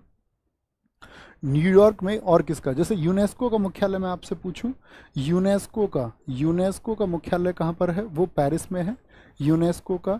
और यूनिसेफ का कहाँ पर है? वो न्यूयॉर्क में है। क्या बोलेंगे? यूनिसेफ का जो यूनाइटेड नेशंस चिल्ड्रंस फंड है, पहले तो इमरजेंसी फंड होता था। मुझे बताओ वर्ल्ड बैंक का कहाँ पर है? विश्व बैंक का जो मुख्यालय है वो कहाँ पर है? तो विश्व बैंक का है दोस्त आपका वॉशिंगटन में। कहाँ पर है? वॉशिंगटन में, वॉशिंगटन DC अर्थात अमेरिका में है। कहाँ पर है? अमेरिका में। यूनेप का, यूनाइटेड नेशंस एनवायरमेंटल प्रोग्राम जो है, यूनेप का कहाँ पर है? वो नैरोबी में है। नैरोबी अर्थात केन्या में उसका हेडक्वार्टर है। और मैं अगर बात करूं ओपेक का हेडक्वार्टर कहाँ पर है, तो ओपेक का वियना में है। कहाँ पर है? वियना, जो कि ऑस्ट्रिया में, oil and petroleum exporting country जिसको हम कहते हैं ओपेक। नेक्स्ट है जी, अमजद अली खान निम्नलिखित में से किस वाद्य यंत्र से संबंधित है? अमजद अली खान, तो अमजद अली खान वीणा या फिर सरोद। तो अमजद अली खान बहुत चर्चित नाम है दोस्त आपका, किससे है? सरोद से। इनके बेटे भी हैं अमान अली खान, अयान अली खान, लेकिन यूपी के एग्जाम्स के लिए नहीं पढ़ने आपको, वो SSC पूछती है उनको। सरोद होगा। क्या होगा? सरोद। मुझे बताओ हरि प्रसाद चौरसिया, HP चौरसिया का संबंध किस वाद्य यंत्र से है? यहाँ जो लिख रहा हूँ ये कलाकार याद रखने हैं। HP चौरसिया का संबंध किससे है? बिस्मिल्ला खान, अभी मैंने, चलो ये तो आपको बताए थे। शिव कुमार शर्मा याद रखिए, शिव कुमार शर्मा एक बड़ा नाम है। क्या बोलेंगे? शिव कुमार शर्मा आपका। जाकिर हुसैन याद रखिए, जाकिर हुसैन का संबंध किस वाद्य यंत्र से है? जिनको पता है वो बताते चलें। जाकिर हुसैन। एक मैं आपसे पूछूं पंडित किशन महाराज, जो घराने वाले हैं ना यूपी, इनको पूछता है। किशन महाराज का संबंध किससे है?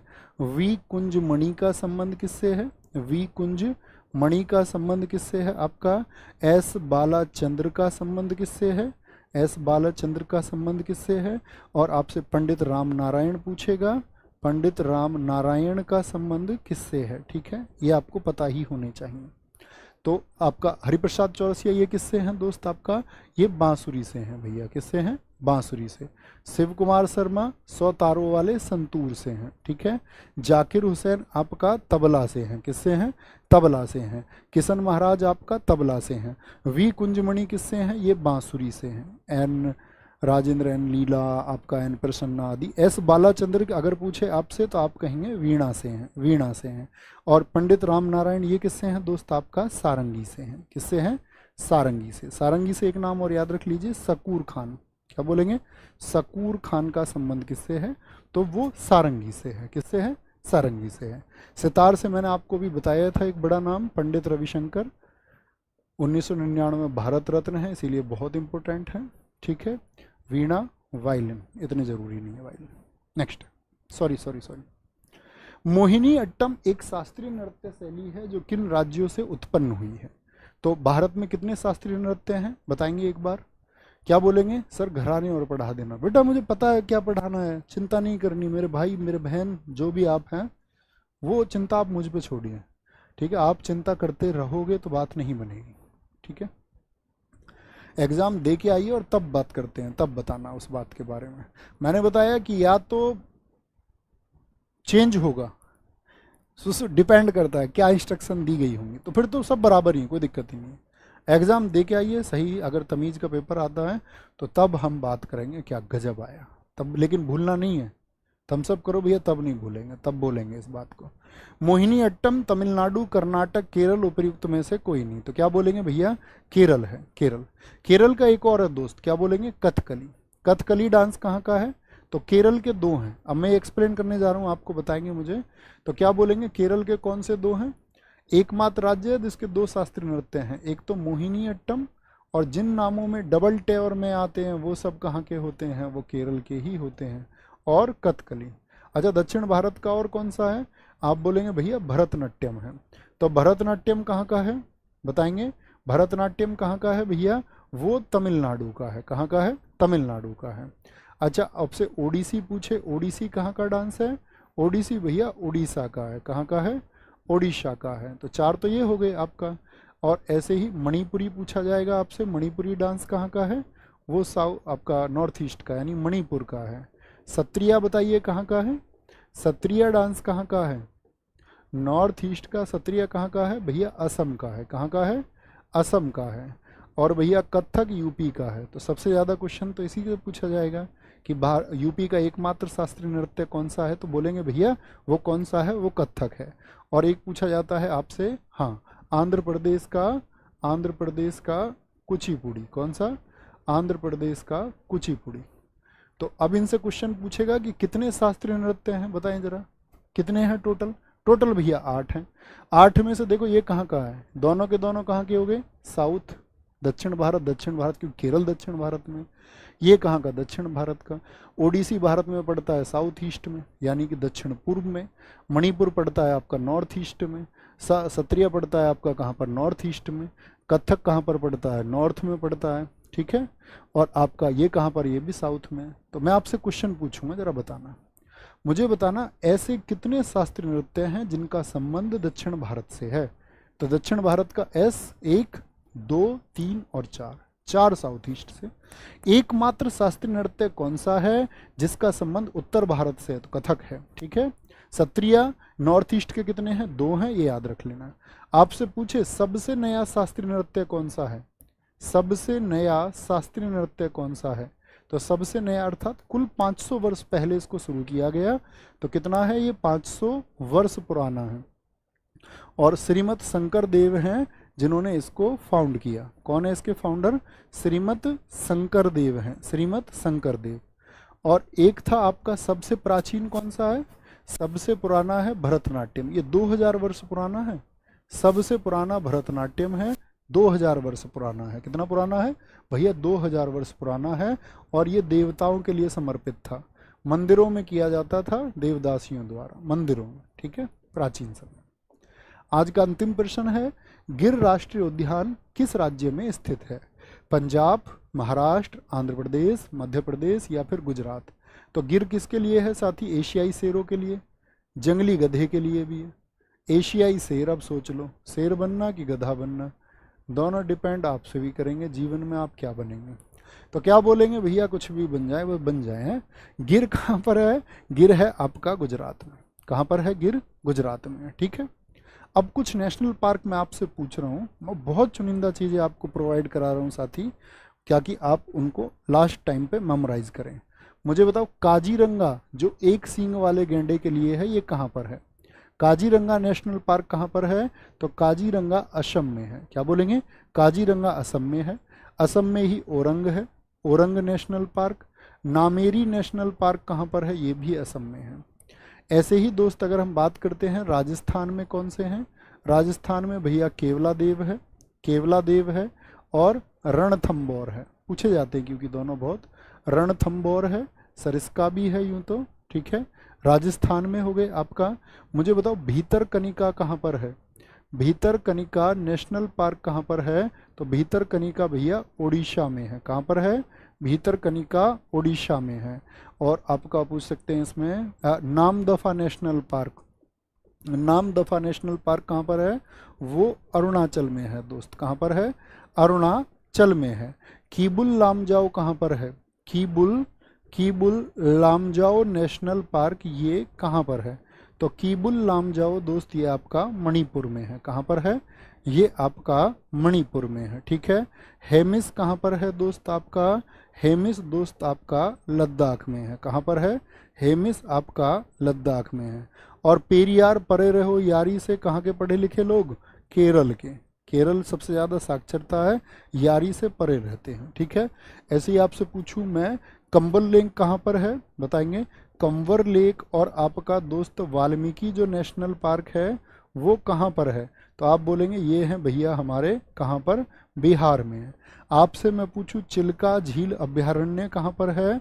तो आप बोलेंगे चिल्का झील अभ्यारण्य जो है भैया वो उड़ीसा में मौजूद है। कहाँ पर है? उड़ीसा में मौजूद है, ठीक है। और आज का ये आपका होमवर्क का प्रश्न है कि पटना पक्षी अभ्यारण्य उत्तर प्रदेश के किस जिले में स्थित है, ठीक है। अभी दोस्त आपका मैथ्स की क्लास शुरू होगी 5 बजे से, ठीक है। राहुल सर उसको कराने वाले हैं, ठीक है। तो पटना पक्षी अभ्यारण्य ये आज का होमवर्क का क्वेश्चन है। क्लास का शेड्यूल आपको पता चल चुका होगा, मेहनत करने की जरूरत है दोस्त। अब कहते ना नींद चैन को त्यागो तुम, अब वो समय आ चुका है, ठीक है भाई। तो ये आपका साथी होमवर्क का प्रश्न है, इसका उत्तर जरूर देना और रोज मेहनत करनी है। बाकी सब चीज़ों से बचना है कि खोल दिया पिंजरा पंछी आज़ाद हैं सारे, खोल दिया पिंजरा पंछी आज़ाद हैं सारे, तेरे दिए गम आज भी याद हैं सारे, छोड़ो ना जाना ये मोहब्बत वहब्बत की बातें, बस ये जान लो ये आशिक बर्बाद हैं सारे। तो भाई साहब पढ़िए, अब बाकी चीज़ों पर विराम दीजिए, और क्योंकि ये शायद अंतिम समय वो समय होगा जिसमें आपकी जगह कोई और ले लेगा। आप उस 60,000 में शामिल हो सकते हैं, नहीं हो सकते, ये सिर्फ और सिर्फ आपकी मेहनत और प्रतिभा इस बात को तय करेगी कि आप उसमें स्थान बना पाएंगे या नहीं। थैंक यू, नमस्ते। मिलते रहेंगे हर रोज़ 3 बजे। परिश्रम की ज़रूरत होगी दोस्त, मेहनत की ज़रूरत होगी, तो वो मेहनत मैं उम्मीद करता हूँ आप सब लोगों से ये कि आप उस मेहनत को करेंगे, क्योंकि वो सपने अगर आप कक्षा में आए तो सीधी सी बात है वो सपना तो है ज्वाइन होने का, और करोगे। बस ज़रूरत है कि आप किससे आगे निकल पाते हैं, ठीक है। किसको आप अपने आगे देखते हैं और किससे आगे निकल सकते हैं, उसकी अब ज़रूरत है। तो थैंक यू, नमस्ते, जुड़ना ना भूलें। लव यू ऑल, जय हिंद।